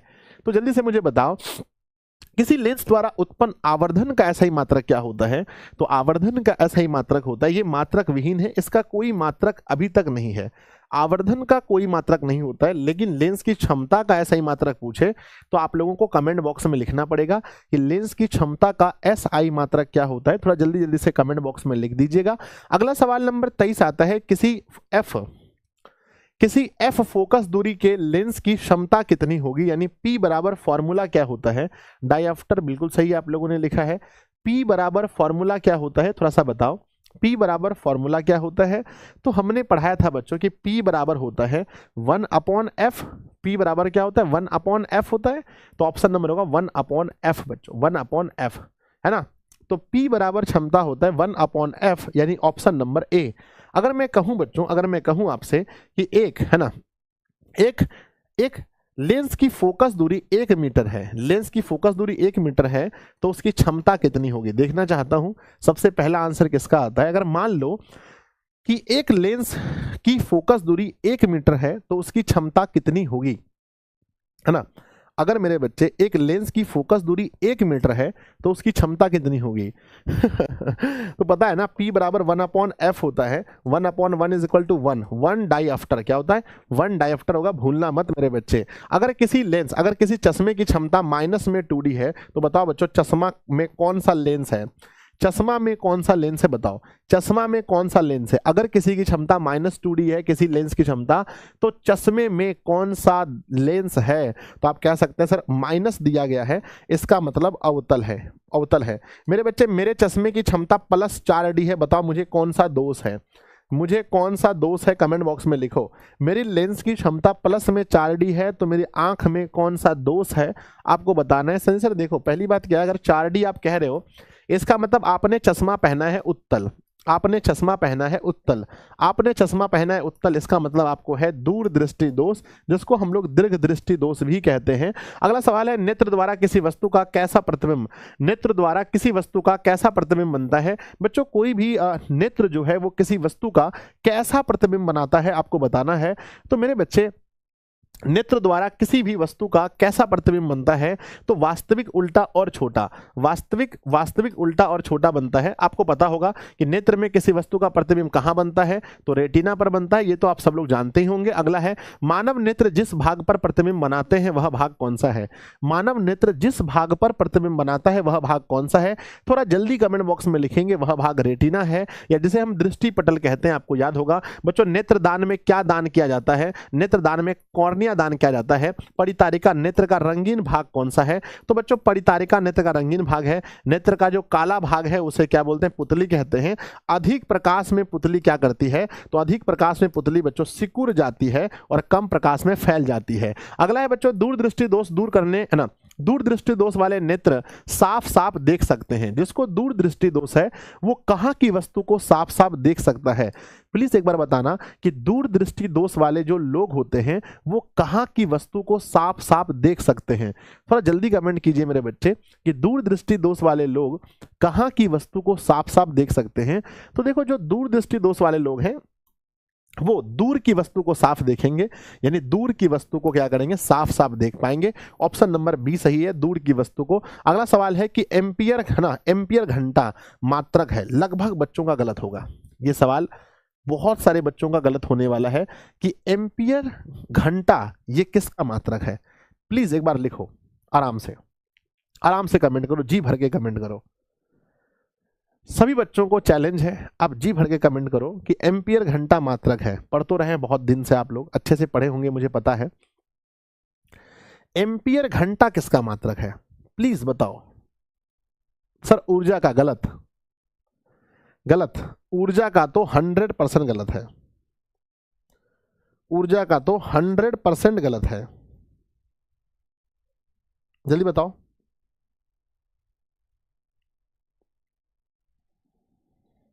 है ना, ऊर्जा का तो 100% गलत है। और बोलो आवेश, शक्ति गलत है ना। तो मेरे बच्चे एम्पियर घंटा, सॉरी आवेश सही है एम्पियर घंटा आवेश का मात्रक है। Option number B. ऐसे आवेश का मात्रक बच्चों कूलाम भी होता है, और इसका अगर हम बड़ा मात्रक देखें मेरे बच्चे तो इसका एम्पियर घंटा भी होता है ना। एम्पियर घंटा जो है ये भी आवेश का मात्रक होता है। याद कर लीजिएगा कि एम्पियर घंटा भी आवेश का मात्रक होता है बच्चों, है ना, आवेश का। नेक्स्ट क्वेश्चन देखते हैं। क्वेश्चन है कि 1 वोल्ट बराबर क्या होता है? अभी हम लोग कुछ दिन पहले एप्लीकेशन के अंदर पढ़ रहे थे, बहुत मजेदार चीजें थी कि 1 वोल्ट जो है 1V किसके बराबर होता है? 1V किसके बराबर होता है? तो 1V बराबर होता है V बराबर होता है J/C। क्या होता है? V बराबर J/C होता है। यानी बच्चों हम कह सकते हैं कि जूल प्रति कूलम, है ना, जूल प्रति कूलम। ऑप्शन नंबर ए होगा कि V बराबर होता है J/C, जूल प्रति कूलम। ऑप्शन नंबर आपका ए हो जाएगा। अगला क्वेश्चन देखते हैं मेरे बच्चे। वैद्युत प्रतिरोधकता का ऐसा ही मात्रक क्या होता है? एक होता है प्रतिरोध, एक होता है प्रतिरोधकता। वैद्युत प्रतिरोधकता का SI मात्रक क्या होता है? तो मेरे बच्चे वैद्युत प्रतिरोधकता का, प्रतिरोध का ऐसा ही मात्रक होता है ओम। प्रतिरोध का ऐसा ही मात्रक होता है ओम। क्वेश्चन पूछा है प्रतिरोधकता का ऐसा ही मात्रक ओम के साथ लगा दो मीटर, तो बच्चों ओम मीटर होगा, जो ऑप्शन नंबर डी में दे रखा है। अगला क्वेश्चन देखते हैं 30 नंबर में, अगर 3 चालक R1 R2 और R3 श्रेणी क्रम में संयोजित हैं तो उसका समतुल्य प्रतिरोध RS क्या होगा। बच्चों श्रेणी क्रम में बताओ कौन सा सही उत्तर होगा, थोड़ा जल्दी कमेंट कीजिए, थोड़ा फास्ट कमेंट कीजिए कि श्रेणी क्रम में जोड़ने पर इसका प्रतिरोध क्या होगा। तो श्रेणी क्रम में सिंपल सा रूल है, RS is equal to R1 plus में R2 प्लस में R3, सीधा जुड़ता है श्रेणी क्रम में, यानी ऑप्शन नंबर आपका ए सही होगा। 30 क्वेश्चन आप लोगों ने लगा लिया है, एक बार प्लीज कमेंट बॉक्स में लिखना मुझे कि 30 में से मेरे प्यारे बच्चों ने कितना सही किया, थोड़ा फास्ट कीजिएगा जल्दी से। सुभाष कुमार जी, अंकित कुमार जी, गोलू कुमार जी, कन्हैया कुमार, प्रियांशु कुमार, राकेश कुमार फटाफट से बता रहे हैं। अब देखो बच्चों ऑनलाइन की अच्छी बात क्या है, ऑनलाइन की अच्छी बात यह है कि अमीर घर का बच्चा, गरीब घर का बच्चा, शहर का बच्चा, गांव का बच्चा, है ना, कहीं का भी बच्चा घर से बैठकर अपनी पढ़ाई कर सकता है। ये बहुत खासियत है ऑनलाइन पढ़ाई की, ये बहुत अच्छी बात है, समझ रहे हो। चलो आगे बढ़ते हैं बच्चों। 31 नंबर सवाल देख सकते हैं, विद्युत शक्ति का ऐसा मात्रक क्या होता है। शक्ति की बात होने लगी है कि विद्युत शक्ति का ऐसा मात्रक क्या होता है, ऑप्शंस दिए गए हैं, जल्दी से मुझे बताओ कि विद्युत शक्ति का ऐसा मात्रक क्या होगा। तो प्यारे बच्चों शक्ति का ऐसा मात्रक क्या होता है, विद्युत शक्ति का ऐसा मात्रक वाट होता है, ऑप्शन नंबर ए दिया गया है। अगला क्वेश्चन देखते हैं कि चुंबक के भीतर चुंबक के क्षेत्र रेखाओं की दिशा होती है। एक क्वेश्चन को इतनी बार पढ़ लिए हैं आप लोग, चुंबक के भीतर चुंबक के क्षेत्र की दिशा होती है। बाहर की दिशा तो आपको पता है कि बाहर की दिशा होती है नॉर्थ पोल से लेकर साउथ पोल, उत्तर से दक्षिण, यह है बाहर की दिशा, लेकिन भीतर की दिशा दक्षिण से उत्तर। भीतर की दिशा क्या होती है बताओ, भीतर की दिशा होती है दक्षिण से उत्तर, जो ऑप्शन नंबर देख सकते हैं दक्षिणी ध्रुव से उत्तरी ध्रुव की ओर, ऑप्शन नंबर बी सही है। नरोड़ा नाभिकीय विद्युत संयंत्र किस राज्य में स्थित है। मेरे बच्चे मोस्ट इंपॉर्टेंट क्वेश्चन है और बहुत बार मैंने पढ़ाया है कि नरोड़ा तापीय विद्युत संयंत्र कहां पर स्थित है बच्चों बताओ। तो नरोड़ा जो है ये कहां पर है, कहां पर है जल्दी से लिखना। तो मेरे प्यारे बच्चों नरोड़ा यूपी में स्थित है। आप लोगों ने कई बार इस क्वेश्चन को किया है कि नरोड़ा कहां पर स्थित है, उत्तर प्रदेश में स्थित है, option number C, option number C. अगला क्वेश्चन देखते हैं, श्वसन किस प्रकार की रासायनिक अभिक्रिया है। गलती नहीं करना है किसी भी हाल में, है ना। श्वसन किस प्रकार की रासायनिक अभिक्रिया है बताओ, है ना। तो आपको पता है कि सांस लेना बच्चों श्वसन किस प्रकार की अभिक्रिया है, तो श्वसन में ऊष्मा, है ना, तो ऊष्मा छेपी है, ऑप्शन नंबर सी होगा। आपको बताना है बच्चों भोजन का पचना, भोजन का पचना यह किस प्रकार की अभिक्रिया है। प्लीज कमेंट बॉक्स में लिखिएगा कि भोजन का पचना यह किस प्रकार की अभिक्रिया है। बिल्कुल सही लिखा है बहुत सारे बच्चों ने, भोजन का पचना एक प्रकार का उपचयन है बच्चों, क्या है, उपचयन है, भोजन का पचना उपचयन है। अगला सवाल है, अभिक्रिया CaO प्लस में H2O बराबर Ca ना OH का होल 2 यह किस प्रकार की अभिक्रिया है। यानी कैल्शियम ऑक्साइड जब जल से मिलता है, यानी कि बिना बुझा हुआ चूना कैल्शियम ऑक्साइड प्लस में मिला वाटर, तो बच्चों बुझा हुआ चूना CaOH का होल 2 यह किस प्रकार की अभिक्रिया है। कमेंट बॉक्स में जल्दी से बताइए। मोस्ट इंपॉर्टेंट क्वेश्चन है। सर मुझे बहुत तेज बुखार है, मतलब कोशिश कीजिए कल तक ठीक हो जाए, दवाई वगैरह खाइए बच्चों, कोशिश कीजिए कल तक ठीक हो जाए, कोशिश कीजिए कल तक ठीक हो जाए। चलिए तो प्यारे बच्चों आप लोग जानते हैं अभिक्रिया जो आप देख रहे हैं यह अभिक्रिया कौन सी अभिक्रिया है, यह संयोजन है। यहां पर बच्चों संयोजन हुआ है। अगला सवाल है कि एलपीजी के मुख्य घटक कौन से हैं। एलपीजी का देखो मुख्य घटक अगर हम देखें बच्चों, है ना, तो मुख्य घटक देखें तो सबसे प्रमुख नहीं पूछा है, कौन कौन पूछा है, एलपीजी के मुख्य घटक कौन कौन है। जैसे अगर आपसे कोई पूछे, आपसे पूछे कि आपके दोस्त कौन कौन हैं, तो कौन कौन का मतलब होता है कि एक से अधिक, है ना, कौन कौन का अर्थ होता है एक से अधिक। सीधा पूछे कि आपके दोस्त कौन हैं, तो ऐसे में तो हम कहते हैं भाई बस एक ठो कोई नाम लिख देंगे। यहाँ पूछते हैं कि आपके दोस्त कौन कौन है, मतलब बच्चों यहाँ पर एक नहीं दो होगा। तो आप देख सकते हैं पहला है प्रोपेन, दूसरा है ब्यूटेन, तो आंसर होगा ए और बी दोनों। क्या होगा, ए और बी दोनों होगा, ए और बी दोनों होगा। अगला सवाल देखते हैं कि कॉपर चूर्ण को वायु में गर्म करने पर उसके सतह पर कॉपर ऑक्साइड की एक परत जम जाती है, इस परत का रंग कैसा होता है। मैंने बताया था कि भाई एप्लीकेशन के अंदर कि जब आप कॉपर को ऑक्सीजन में जलाते हो, जब आप कॉपर को ऑक्सीजन में जलाते हो यानी कि CuO, कॉपर को जब ऑक्सीजन में जलाते हो मेरे बच्चे, माफ कीजिए, कॉपर को जब ऑक्सीजन में जलाते हो तो आपको कॉपर ऑक्साइड बनता है मेरे बच्चे, कॉपर ऑक्साइड बनता है। इसका रंग कैसा होता है, तो आपको पता होगा कि कॉपर को जलाने से कॉपर को जलाने से, सर इतना डिफाइन मत कीजिए, ऐप के अंदर डिफाइन हो चुका है। ठीक है ना। बहुत हंसी आ रहा है। कौन कौन से ऐसे बच्चे जिन्होंने ऐप पर पढ़ाई किया है बच्चों, एक बार प्यारा सा इमोजी बनाकर भेजो। जिन्होंने ऐप के अंदर ये सब पढ़ा है एक बार प्यारा सा इमोजी बनाकर भेजना। सर इतना डिफाइन मत कीजिए, सब कुछ पहले से ही ऐप पे डिफाइन हो चुका है मेरे बच्चे। जल्दी से एक बार सब लोग प्यारा सा इमोजी बनाकर भेजना जो लोग पढ़े हो। हाँ मुझे पता है कि आप लोग यहाँ पर आपकी संख्या 13,500 है, यूट्यूब ऐप पे भी आप लोग 10,000 मतलब 10, 11, 12,000 तो वहाँ पर भी जाते हो हाईएस्ट, तो सभी बच्चे पढ़ते हैं मुझे पता है। ज़्यादा ज़्यादा डिफाइन मत करो। पगला कहीं का। आ जाओ, क्वेश्चन लिखा है कि कॉपर चून को वायु में गर्म करने से कॉपर ऑक्साइड बनता है, इसका रंग कैसा होता है? ब्लैक होता है बच्चों, काला हो जाता है।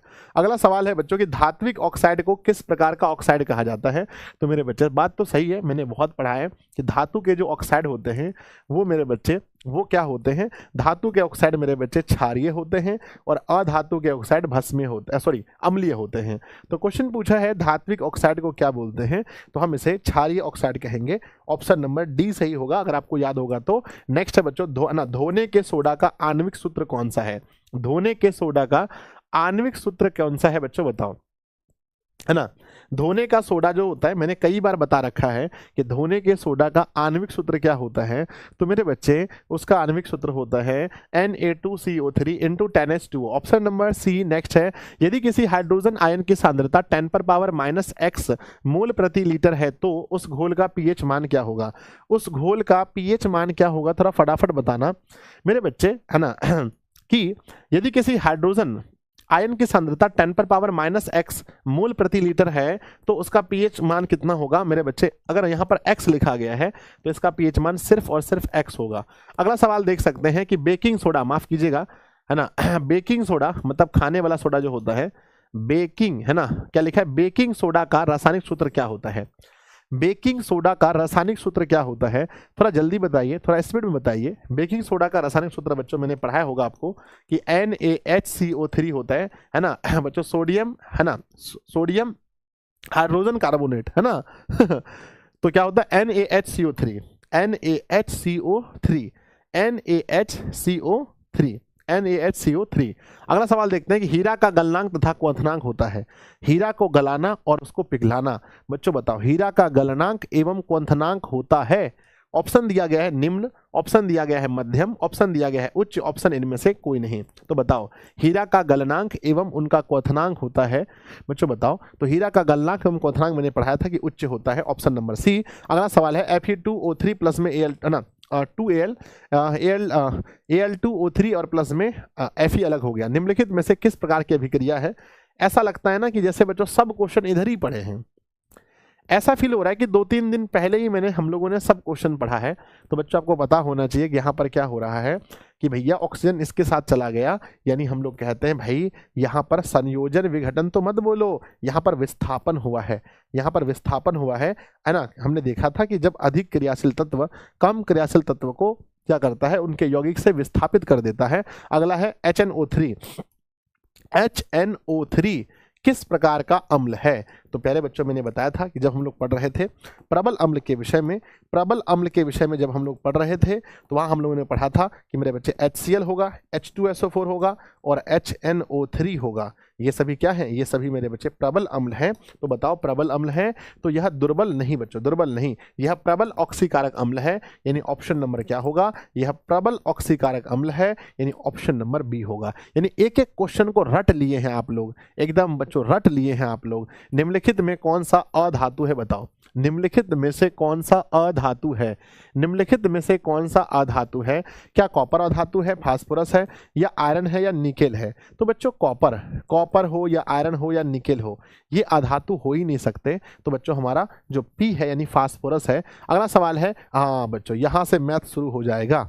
तो पहले बताओ 45 में आप लोगों ने कितना सही किया है ना? 45 में आप लोगों ने कितना सही किया है मेरे बच्चे बताना। 45 है ना, 45 में आप लोगों ने कितना सही किया है? सर आपका टी शर्ट बहुत क्यूट है, क्यूट क्या होता है? अच्छा क्यूट है, ठीक है, चलो 45 में 44, 44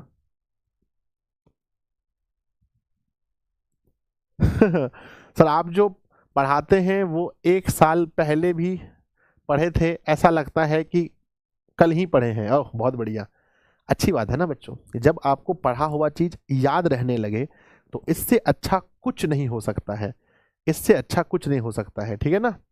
चलो तो बढ़ जाए आगे, इससे अच्छा कुछ भी नहीं हो सकता है। चलिए तो प्यारे बच्चों, मैथ जिनका फेवरेट है, आइए मैथ में सबसे पहला सवाल आपके सामने है। फर्स्ट क्वेश्चन कह रहा है बच्चों कि टेन थीटा किसके बराबर है, बताओ टेन थीटा किसके बराबर है। यहां से एक क्वेश्चन तो फिक्स है आपके पेपर में, टेन थीटा किसके बराबर है, तो कॉट 90 डिग्री माइनस थीटा, सेक 90 डिग्री माइनस थीटा, कोसेक। तो बच्चों पता है आपको कि कॉट 90 डिग्री माइनस थीटा ये 10 के बराबर है। कोई भी फार्मूला पूछे या आपसे ये क्वेश्चन पूछा होता कि भाई बताओ sec 90 degree minus A is equal to क्या होता, प्लीज एक बार बताना। अगला सवाल है मेरे बच्चे कि कॉस ए और इनटू में सेक ए बराबर क्या होता। अगला सवाल है मेरे विद्यार्थी जी, सेक स्क्वायर ए माइनस में टेन स्क्वायर ए बराबर क्या होता है। अगला सवाल है विद्यार्थी जी, 1 प्लस में कॉट स्क्वायर ए बराबर क्या होता है। अगला सवाल है विद्यार्थी जी, sine theta upon cos theta बराबर क्या होता है। तो कुछ सवाल हमने आप लोगों से पूछा है जिनका जवाब आप कोशिश कीजिएगा बच्चों कि इनका जवाब जरूर दें, तो मुझे बड़ा अच्छा लगेगा। हमने कहा आपसे कि सेक 90 डिग्री माइनस ए बराबर होता है, आप कहेंगे कॉसेक ए। हमने कहा आपसे कॉस इंटू सेक बराबर क्या होता है, कॉस इंटू सेक बराबर 1 होता है। हमने कहा आपसे सेक square A minus ten square A बराबर 1 होता है। हमने कहा आपसे कि 1 प्लस कॉट स्क्वायर ए बराबर होता है कॉसेक स्क्वायर ए। हमने कहा आपसे ऊपर साइन नीचे कॉस बराबर होता है टेन थीटा। बच्चों जहां पर थीटा में है तो आंसर थीटा, ए है तो आंसर ए में। तो प्यारे बच्चों क्या फार्मूला आपको बहुत अच्छे से याद है? हाँ बताओ जल्दी से, फार्मूला याद होना बहुत जरूरी है, फार्मूला याद होना बहुत जरूरी है। चलिए मैं कुछ और फार्मूला पढ़ता हूं, क्योंकि बच्चों पूछता हूं आप लोगों से, क्योंकि त्रिकोणमिति आते आते पता नहीं मुझे क्या होता है, मुझे बड़ा अच्छा लगने लगता है। Cosec square theta minus cot square theta बराबर क्या होगा। सवाल नंबर तीसरा है मेरे बच्चे कि ना रूट के अंदर में सेक स्क्वायर थीटा माइनस 1 बराबर क्या होगा। कल तो पूरा मैथ का फार्मूला रिवीजन करवाएंगे, कल तो मेरे बच्चे पूरा मैथ का फार्मूला रिवीजन कराएंगे। टेंशन एकदम नहीं लेने का, टेंशन नहीं लेने का। कल पूरा मैथ का फार्मूला रिवीजन होगा पूरी रात में बच्चों, पूरा मैथ, पूरा फिजिक्स, पूरा केमिस्ट्री, पूरा बायोलॉजी, पूरा हिंदी, संस्कृत, सब कुछ बच्चों कल हो जाएगा। सर ऐड आ रहा है, माफ़ कीजिएगा, आज के लिए माफ़ कीजिएगा, कल से ऐड नहीं आएगा। आज गलती से लगता है ऑन रह गया है, आई एम रियली सॉरी, माफ़ कीजिए हमें कि आज भर ऐड झेलना पड़ेगा। 1 minus sine square is equal to under root होता है कॉस स्क्वायर थीटा, जिसका आंसर होगा सिर्फ और सिर्फ कॉस थीटा। नेक्स्ट है कॉसेक स्क्वायर थीटा में से कॉट गया तो 1 बचा, सेक स्क्वायर थीटा माइनस 1 बराबर रूट के अंदर हो गया टेन स्क्वायर थीटा, जो कि बाहर होगा टेन थीटा। अगला सवाल है बच्चों, sine square theta plus cos square theta बराबर 1 होता है, बराबर 1 होता है मेरे बच्चे। अगला सवाल देखते हैं, है ना, अगला सवाल देखते हैं कि अर्ध, है ना, क्या लिखा है मेरे बच्चे कि अर्धगोले के संपूर्ण सतह का क्षेत्रफल क्या होता है। मैंने आप लोगों को बताया होगा कि अर्धगोले का जो संपूर्ण पृष्ठ क्षेत्रफल होता है, एक तो गोला होता है बच्चों, गोला का संपूर्ण पृष्ठ क्षेत्रफल होता है 4 पाई आर स्क्वायर, एक होता है अर्धगोले का 2 पाई आर स्क्वायर। लेकिन अर्धगोले का यह नहीं बोला है, अर्धगोले का संपूर्ण। जब बच्चों इस शब्द के साथ में संपूर्ण लग जाए, अर्धगोले का जब संपूर्ण बोला जाए, अर्धगोले का क्या बोला जाए, जब अर्धगोले का संपूर्ण बोला जाए तो वहां पर आपको 3 पाई आर स्क्वायर लगाना है। क्या लगाना है? 3 पाई आर स्क्वायर लगाना है। क्या लगाना है? 3 पाई आर स्क्वायर। अगला सवाल देखते हैं, यदि किसी वृत्त की त्रिज्या आधी कर दी जाए, यानी बच्चों हमारा देखते हैं, पहले पुराना वृत्त को समझिएगा। कहते हैं पुरानी वृत्त की त्रिज्या बच्चों आर थी और नया में हम देखेंगे उसको आधी कर देते हैं। यदि किसी वृत्त की त्रिज्या आधी कर दी जाए तो पुराना तथा नए वृत्त के परिधि का अनुपात, तो पहले बच्चों बोला है पुराना और फिर बोला है नया, है ना।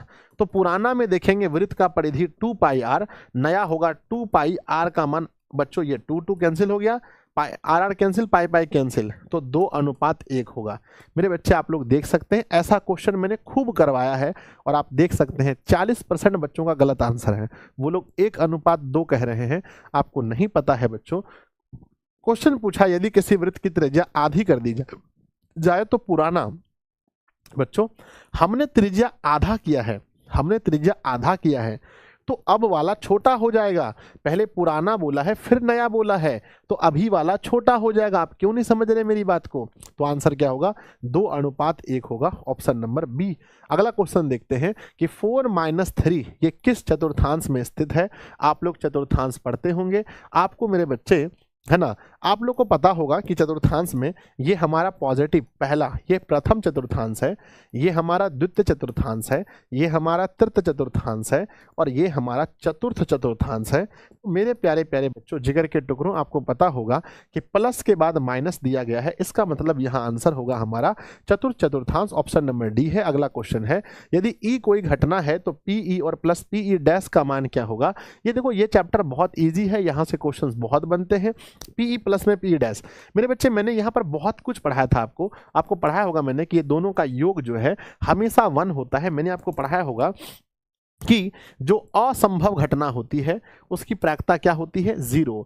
जो निश्चित घटना होती है, जो निश्चित घटना होती है उसकी प्रायिकता होती है 1। हमने पढ़ाया होगा कि प्रायिकता का न्यूनतम मान, थोड़ा जल्दी बताइएगा, प्रायिकता का न्यूनतम मान मैंने बताया होगा 0 होता है, और प्रायिकता का अधिकतम मान भी मैंने बताया होगा कि किसी प्रायिकता का अधिकतम जो मान होता है उसका मान 1 होता है। तो ये 4 बातें आपको याद रखनी है। यहाँ से अगला, चरों को आरोही और अवरोही क्रम में रखने पर बीच वाला मान क्या कहलाएगा। अगर हम चरों को आरोही और अवरोही क्रम में रख दें, यानी बच्चों बढ़ते क्रम में या घटते क्रम में रख दें, तो बीच वाला मान क्या होता है? चरों को आरोही या अवरोही क्रम में रखने पर बीच वाला मान क्या होता है? प्लीज एक बार बताएंगे। तो चरों को आरोही या अवरोही क्रम में रखने पर मेरे बच्चे, रखने पर बीच वाला मान क्या होता है? माध्यिका होता है। एक फॉर्मूला मैंने आप लोग को पढ़ाया था, क्या किसी को याद है? जल्दी बताना मेरे बच्चे, है ना। बहुलक बराबर मैंने क्या पढ़ाया था आप लोगों को? बहुलक बराबर 3 गुना माध्यक, 3 गुना माध्यक और माइनस में 2 गुना माध्य। क्या हमने ये आप लोग को पढ़ाया है?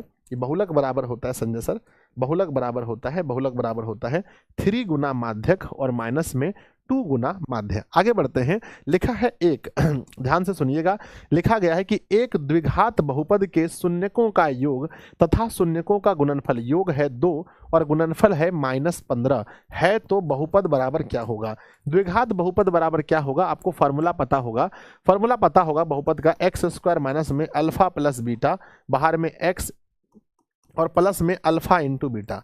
क्वेश्चन बोला है कि मूलों का योगफल, पहले योगफल बोला है कि एक द्विघात बहुपद के शून्यकों का योग बोला है 2, तो यहाँ पर 2 रखेंगे, और प्लस में गुणनफल का मान बोला है -15, तो यहाँ पर रखेंगे -15। मेरे बच्चे x² माइनस का 2x प्लस माइनस -15 होता है, तो कृपया एक बार मैच करके देखिएगा आप लोग कि x² माइनस 2x और माइनस में 15, x² माइनस में 2x माइनस का 15, x² माइनस का 2x माइनस का 15, सही है। चलिए बहुत बढ़िया, x² माइनस का 2x माइनस का 15, x² माइनस का 2x माइनस का 15, सही है। चलो ऑप्शन नंबर बी सही है, x² माइनस का 2x माइनस का 15। चलिए नेक्स्ट मेरे बच्चे आगे लिखा गया है 2 sin स्क्वायर, क्या लिखा है? 2 sin square a minus 1 is equal to 0, तो वैल्यू ऑफ a, जल्दी से बताओ a का मान क्या होगा? a का मान क्या होगा? थोड़ा जल्दी से बताएंगे, थोड़ा स्पीड में बताएंगे कि a का मान क्या होगा बच्चों, जल्दी से। तो आप लोग देख सकते हैं कि 2, सवाल बोला गया है कि 2 sin square a minus 1 is equal to 0, is equal to 0। अगर मैं इसको लिखना चाहूं तो मैं लिख सकता हूं 2 sin square a is equal to 1। अगर मैं लिखना चाहूं तो मैं लिख सकता हूं sin स्क्वायर a बराबर 1/2। अब फिर लिखना चाहते हैं sin a बराबर √1/2, तो बच्चों 1 है ना 2 का हो जाएगा ये √2, और बच्चों ये 45 डिग्री होगा। क्या होगा? 45 डिग्री। तो मेरे बच्चे आप लोग देख सकते हैं यहाँ पर हमारा 45 होगा, जो लोग भी 30 कह रहे हैं गलत है, 45 डिग्री होगा, जो ऑप्शन नंबर ए में दे रखा है। क्वेश्चन नंबर 54 को सही करेंगे, है ना। क्वेश्चन को जरा ध्यान से सुनेंगे। सवाल लिखा गया है किसी त्रिभुज में 2 कोणों का योग तीसरे कोण के बराबर है। यानी दो कोण मिलाकर तीसरे कोण के बराबर है। ध्यान देना बच्चों, 30 और 60 मिलाएंगे तो 90, बिल्कुल सही है। दो कोणों का योग तीसरे के बराबर, दो का योग तीसरे के बराबर, बिल्कुल सही है। दो का योग तीसरे के बराबर नहीं है, दो का योग तीसरे के बराबर नहीं है। तो बच्चों अब दो ऑप्शन हमारे पास बचा है, दो ऑप्शन बचा है कि किसी त्रिभुज में दो कोणों का योग तीसरे कोण के बराबर है। तो यहां पर दो ऑप्शन सही है। आगे पढ़िए, कहते हैं कि यदि दो कोणों का जो अंतर है वो 30 है तब त्रिभुज के कोण होंगे। दोनों कोण के बीच का अंतर 30 होना चाहिए बच्चों। तो यहां पर अंतर हम देखेंगे तो 30 नहीं है, तो ये वाला भी गलत हो गया। सिर्फ और सिर्फ ऑप्शन ए सही होगा कि दो कोणों का योग 90 है और दोनों का अंतर भी 30 है, दोनों का अंतर भी 30 है। ऑप्शन नंबर ए सही होगा। अगला क्वेश्चन देखते हैं। पहले बच्चों, बिंदु 3, 4 और -3, 8 को मिलाने वाले रेखाखंड का मध्य बिंदु का निर्देशांक क्या होगा। अभी यही चैप्टर अपना क्रैश कोर्स में चल रहा था।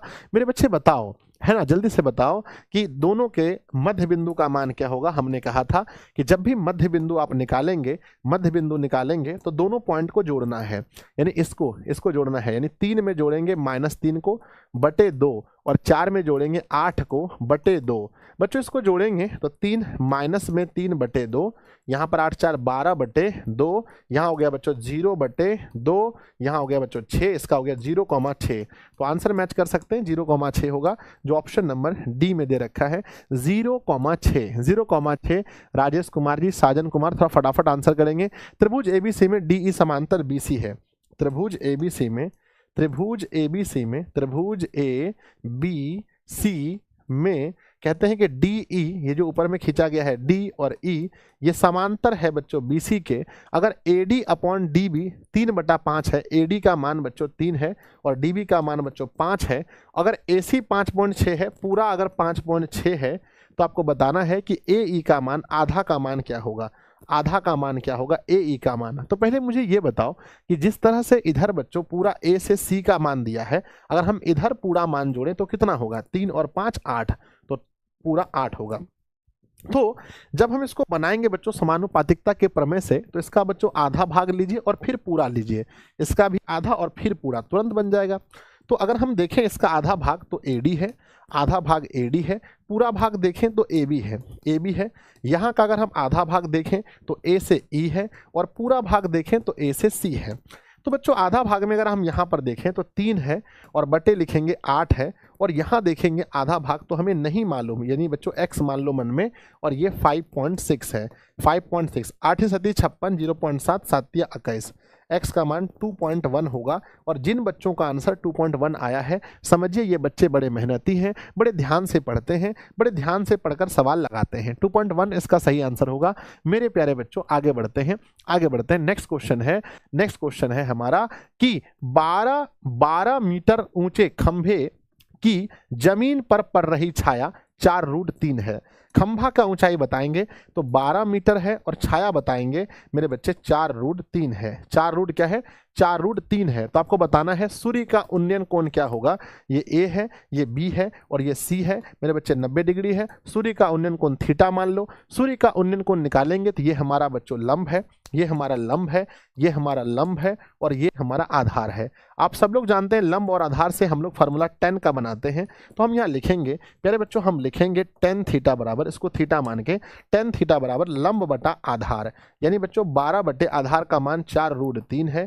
अगर हम इससे कटाना चाहें, 4 से कटाएंगे 12 को 3 बार में, √3 से 3 कटेगा बच्चों √3 बार में। √3 होता है 10 में 60 डिग्री का मान। जिन बच्चों ने 60 निकाल लिया है, समझिए आप लोग बच्चों बड़े खतरनाक खिलाड़ी हैं। ऑप्शन नंबर ए सही होगा। ऑप्शन नंबर ए 60 डिग्री हमारा सही उत्तर होने वाला है। 60 डिग्री सही उत्तर होगा। अगला क्वेश्चन देखते हैं, बढ़ जाए आगे, बढ़ जाए। नेक्स्ट अगला क्वेश्चन लिखते हैं मेरे बच्चे कि यदि 3 4 5 17 और x का माध्य अगर 6 है तो बच्चों x का मान क्या होगा।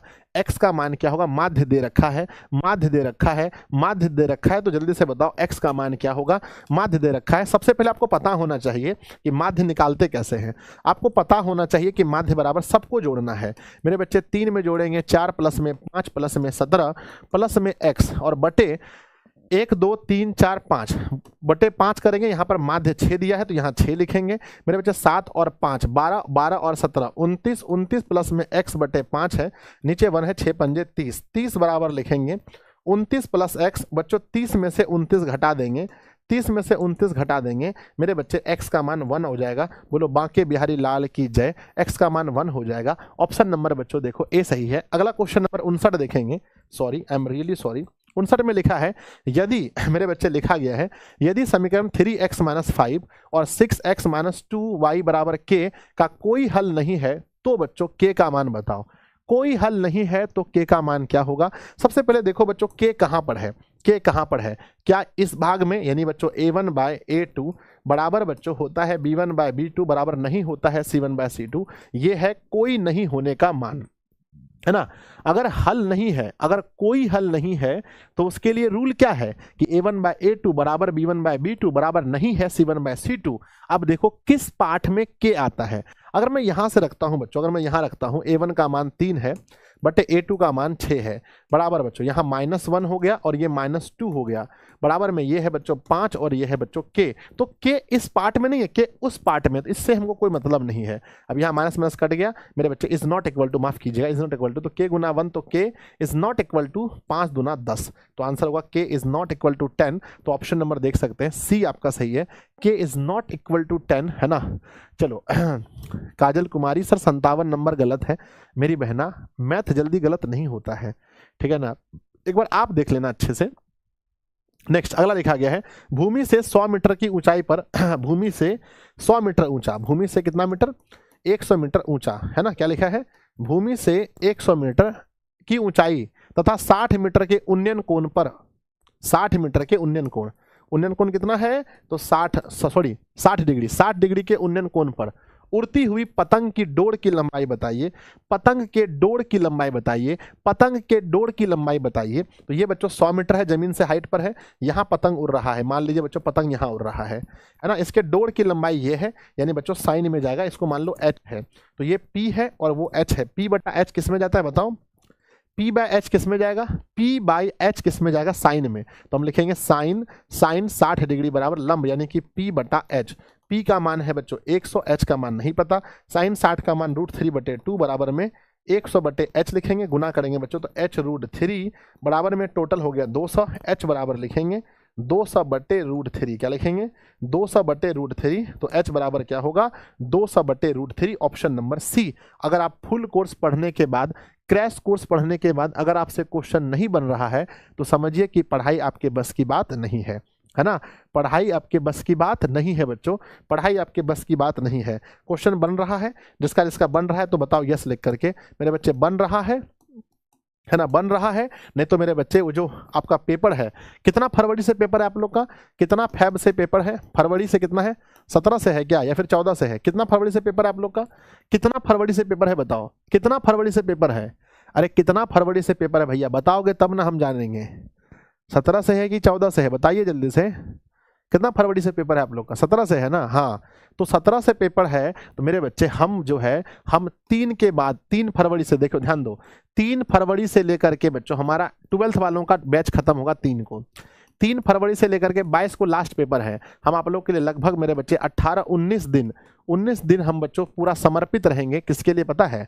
क्या आपको पता है कि 19 दिन संजय सर सिर्फ और सिर्फ किसके लिए रहेंगे बताओ? 19 दिन मैं सिर्फ और सिर्फ किसके लिए रहूंगा बच्चों? कोई बता सकते हैं तो बताओ। मैं 19 दिन सिर्फ और सिर्फ मैं 10th वाले बच्चों के लिए रहूंगा, 10th वाले बच्चों के लिए, यानी आपके लिए 19 दिन मैं सिर्फ और सिर्फ आपके लिए रहने वाला हूं। दिन हो, रात हो, सुबह हो, शाम हो, मैं आप लोग के लिए रहने वाला हूं। तो पढ़ाई पर ध्यान दीजिए, कमर कस लीजिए आप लोग।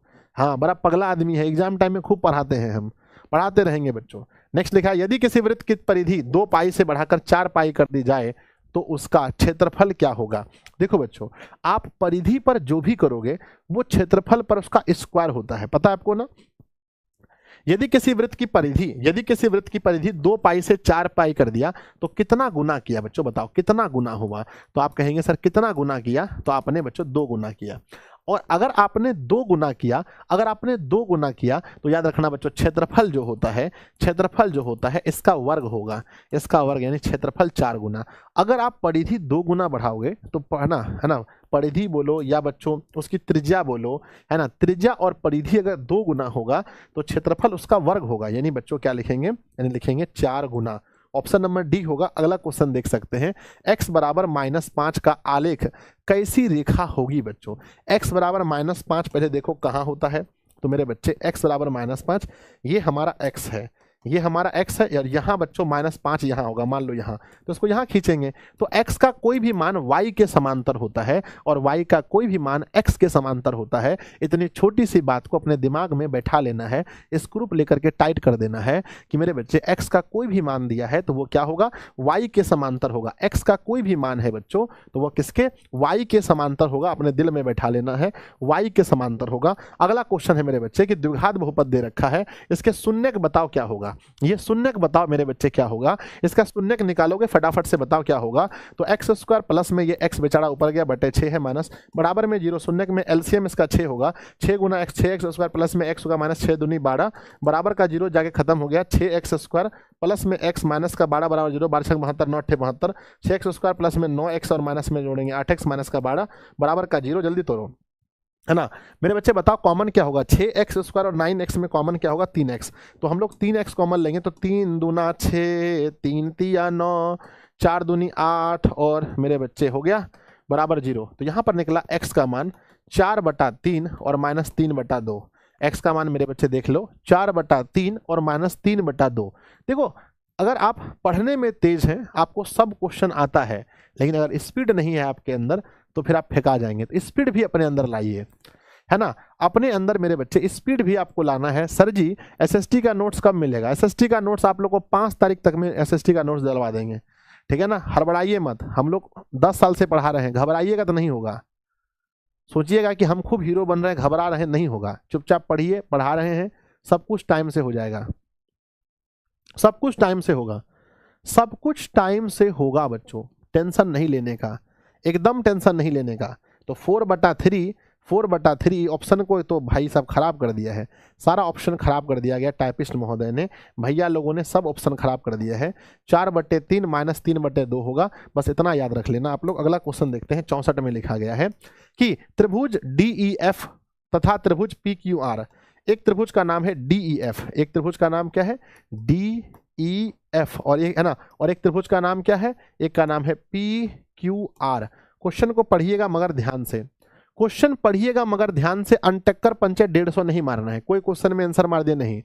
त्रिभुज DEF तथा त्रिभुज PQR में D जो है Q के बराबर है, तो D जो है ये Q के बराबर है, R जो है E के बराबर है, R जो है E के बराबर है। आप लोग को पढ़ाए होंगे कि किसी भी त्रिभुज में अगर 2 कोण बराबर हो, किसी भी त्रिभुज में अगर 2 कोण बराबर हो तो तीसरा कोण अपने आप बराबर होता है। बोलो हाँ या ना, पढ़ाया मैंने, अरे बोल भी दो भाई, शर्माना किस बात का, पढ़ाया मैंने, यस सर। तो अब यहाँ पर देखेंगे जो F होगा वो P के बराबर होगा, जो F होगा वो किसके बराबर होगा, F जो होगा वो P के बराबर होगा। मेरे बच्चे 2 कोण अगर बराबर हो तो तीसरा कोण अपने आप बराबर होता है, मैंने बताया है, आप सभी को पढ़ाया है। अगला क्वेश्चन है मेरे बच्चे, निम्नलिखित में कौन सा बहुपद नहीं है। अब ये सब क्वेश्चन बताना पड़े, अगर ये सब क्वेश्चन बताना पड़े तो भैया क्या फायदा पढ़ा के, बताओ क्या ये सब क्वेश्चन बताना पड़ेगा मुझे, बताओ क्या ये सब क्वेश्चन बताना पड़ेगा। अरे नहीं संजय सर क्या बात करते हैं आप, ये सब क्वेश्चन बताना पड़ेगा सर, क्या बात करते हैं सर, है ना। तो मेरे बच्चे बहुपद नहीं है, कौन सा नहीं है, तो ये बटे में जो लिखा है बटे में, ये बहुपद नहीं होगा। ये और ये बेचारा x बाहर है, माफ करना, ये x बाहर है, ये x बाहर है, ये x बाहर है। नेक्स्ट अगला क्वेश्चन है बच्चों, सेक थीटा किसके बराबर होता है, सेक थीटा किसके बराबर है। और बच्चों है ना, अभी तो आप लोग के लिए बहुत कुछ है रे, अभी तो आप लोग के लिए रामबाण आने वाला है, अभी तो आप लोग के लिए मैथ्स का अस्पताल आने वाला है, अस्पताल आने वाला है, अभी तो आप लोग के लिए तांडव आने वाला है, अभी तो आप लोग के लिए अंतिम प्रहार आने वाला है, अभी तो आप लोग के लिए टेस्ट सीरीज आने वाला है। अभी जनवरी फरवरी में तो पढ़ाई होता है, जनवरी फरवरी में तो पढ़ाई होगा, मेन पढ़ाई तो अब होने वाला है, काहे टेंशन ले रहे हैं आप लोग। चलिए तो सेक थीटा बराबर होता है 1 है ना, 1/cos theta, option number, cos by sine बराबर होता है COT कॉट थीटा, 1/sin बराबर होता है S है ना, sorry cosec theta, cosec theta है ना, साइन बाय कॉस बराबर होता है मेरे बच्चे टेन थीटा। चलो भाई आगे बढ़ते हैं। नेक्स्ट अगला क्वेश्चन है, बहुपद दे रखा है कि शून्यक कौन से हैं बताओ, इसके शून्यक बताओ कौन से हैं। तो मेरे बच्चे इसके शून्यक तोड़ के बताओ फटाफट से, मुझसे पहले बनाए गए हैं, जल्दी बनाओ मेरे बच्चे, इसके शून्य क्या होंगे।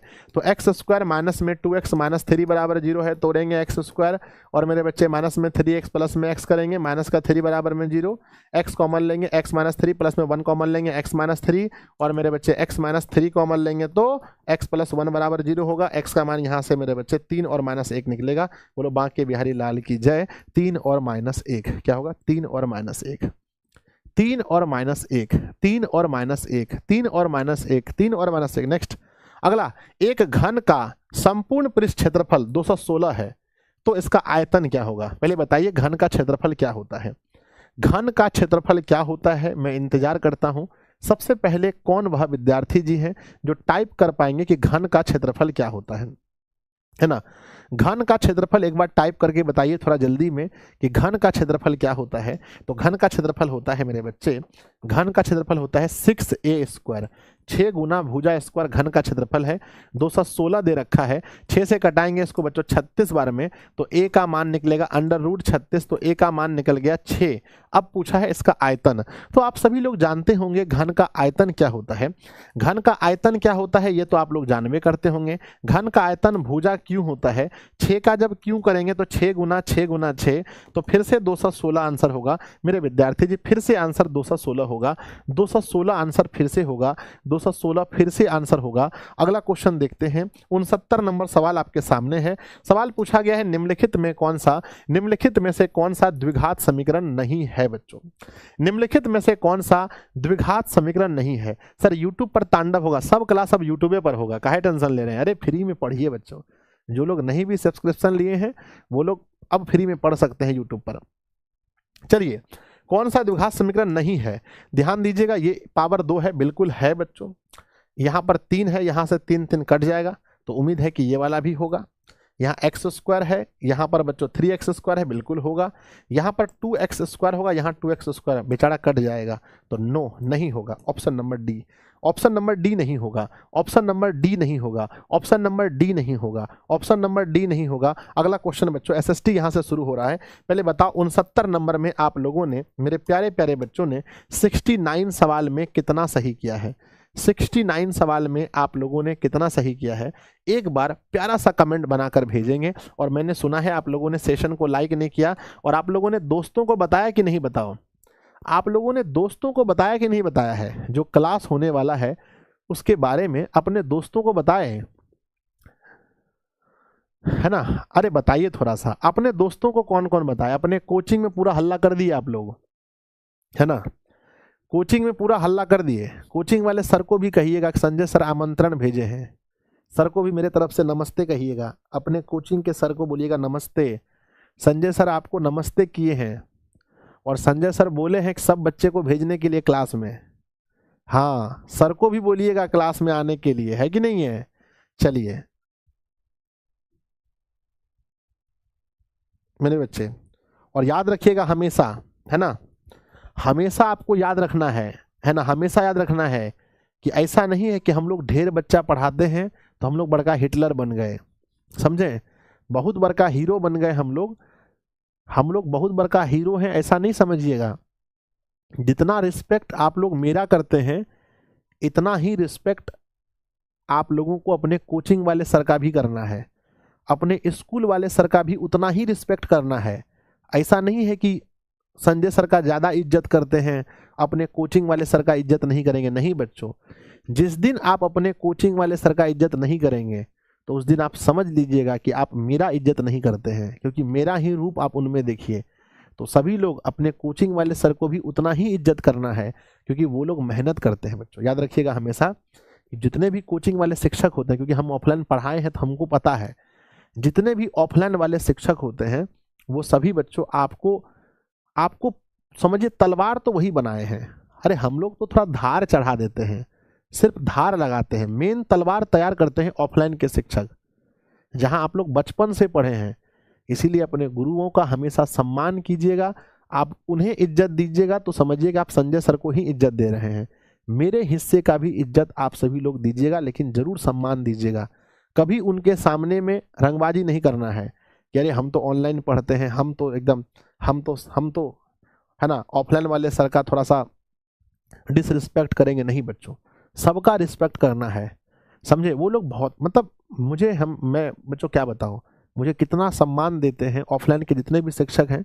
जब टॉपर वेरिफिकेशन होगा ना, है ना, जब टॉपर वेरिफिकेशन होगा, अभी आप लोग जाएंगे टॉपर लिस्ट, जब आप लोग का टॉपर इंटरव्यू के लिए आप लोग को बुलाया जाएगा, जो लोग टॉपर बनेंगे, टॉपर वेरिफिकेशन बच्चों, वेरिफिकेशन, जब टॉपर वेरिफिकेशन होता है तो वहाँ पर हजारों शिक्षक आते हैं जो ऑफलाइन के होते हैं बच्चों। लगभग इंटर और मैट्रिक मिला करके 1000+ शिक्षक अपने बच्चों के साथ में आते हैं, जो अपने बच्चों को कोई ऑफलाइन पढ़ाते हैं तो वो लोग लेकर के आते हैं।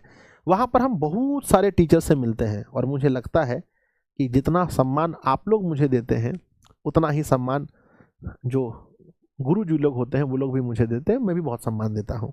चलिए बच्चों आगे बढ़े। चलिए तो सबको बोल दीजिएगा कि आना है भाई, सबको बुलाए गए हैं, है ना। संजय सर का आमंत्रण स्वीकार कीजिए, सब लोग आमंत्रण स्वीकार कीजिए, है ना, कल सबको जुड़ना है। चलिए आगे बढ़ते हैं मेरे विद्यार्थी जी। एसएसटी के कुछ सवाल हैं जो आपको लगाने हैं। एसएसटी के लगभग 20-25 क्वेश्चन हैं जो आपको लगाना पड़ेगा। पहला सवाल है, युद्ध और शांति, वार एंड पीस पुस्तक किसने लिखी है। भैया 3 बार जो क्वेश्चन पूछा है खाली वही क्वेश्चन है। वार एंड पीस नामक पुस्तक मेरे बच्चे इसे किसने लिखा है, तो याद होगा आपको कि लियो टॉल्स्टॉय ने लिखा है। ऑप्शन नंबर बी होगा। अगला सवाल देखेंगे कि रूस की बोल्शेविक क्रांति का नेतृत्व किसने किया था, बहुत इंपॉर्टेंट है। तो रूस की बोल्शेविक क्रांति का नेतृत्व करने वाले कौन थे, तो लेनिन ने किया था। अगला सवाल है, साम्यवादी शासन का पहला प्रयोग कहाँ हुआ था।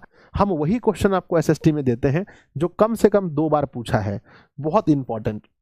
साम्यवादी शासन का पहला प्रयोग कहाँ हुआ है, तो मेरे बच्चे रूस में हुआ है, आप लोग जानते ही होंगे। समाजवादियों का बाइबिल किसे कहते हैं, देखो कितना बार पूछा है, 2 और 2 4। समाजवादियों का बाइबिल किसे कहा जाता है, तो मेरे बच्चे समाजवादियों का बाइबिल कहा जाता है किसको, दास कैपिटल को, जिसका प्रकाशन कब हुआ था।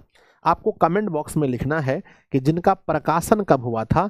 जिनका प्रकाशन वर्ष 1867 ईस्वी में हुआ था। याद रखिएगा, दास कैपिटल को लिखने वाले कौन थे, लिखने वाले कार्ल मार्क्स साहब थे। कार्ल मार्क्स साहब ने लिखा था, कार्ल मार्क्स साहब ने लिखा था। अगला सवाल है, वैज्ञानिक समाजवाद का जनक किसे कहते हैं। वैज्ञानिक समाजवाद का जनक किसे कहा जाता है, ये 25 में भी पूछा था और 23 में भी पूछा था। वैज्ञानिक समाजवाद का जनक, है ना।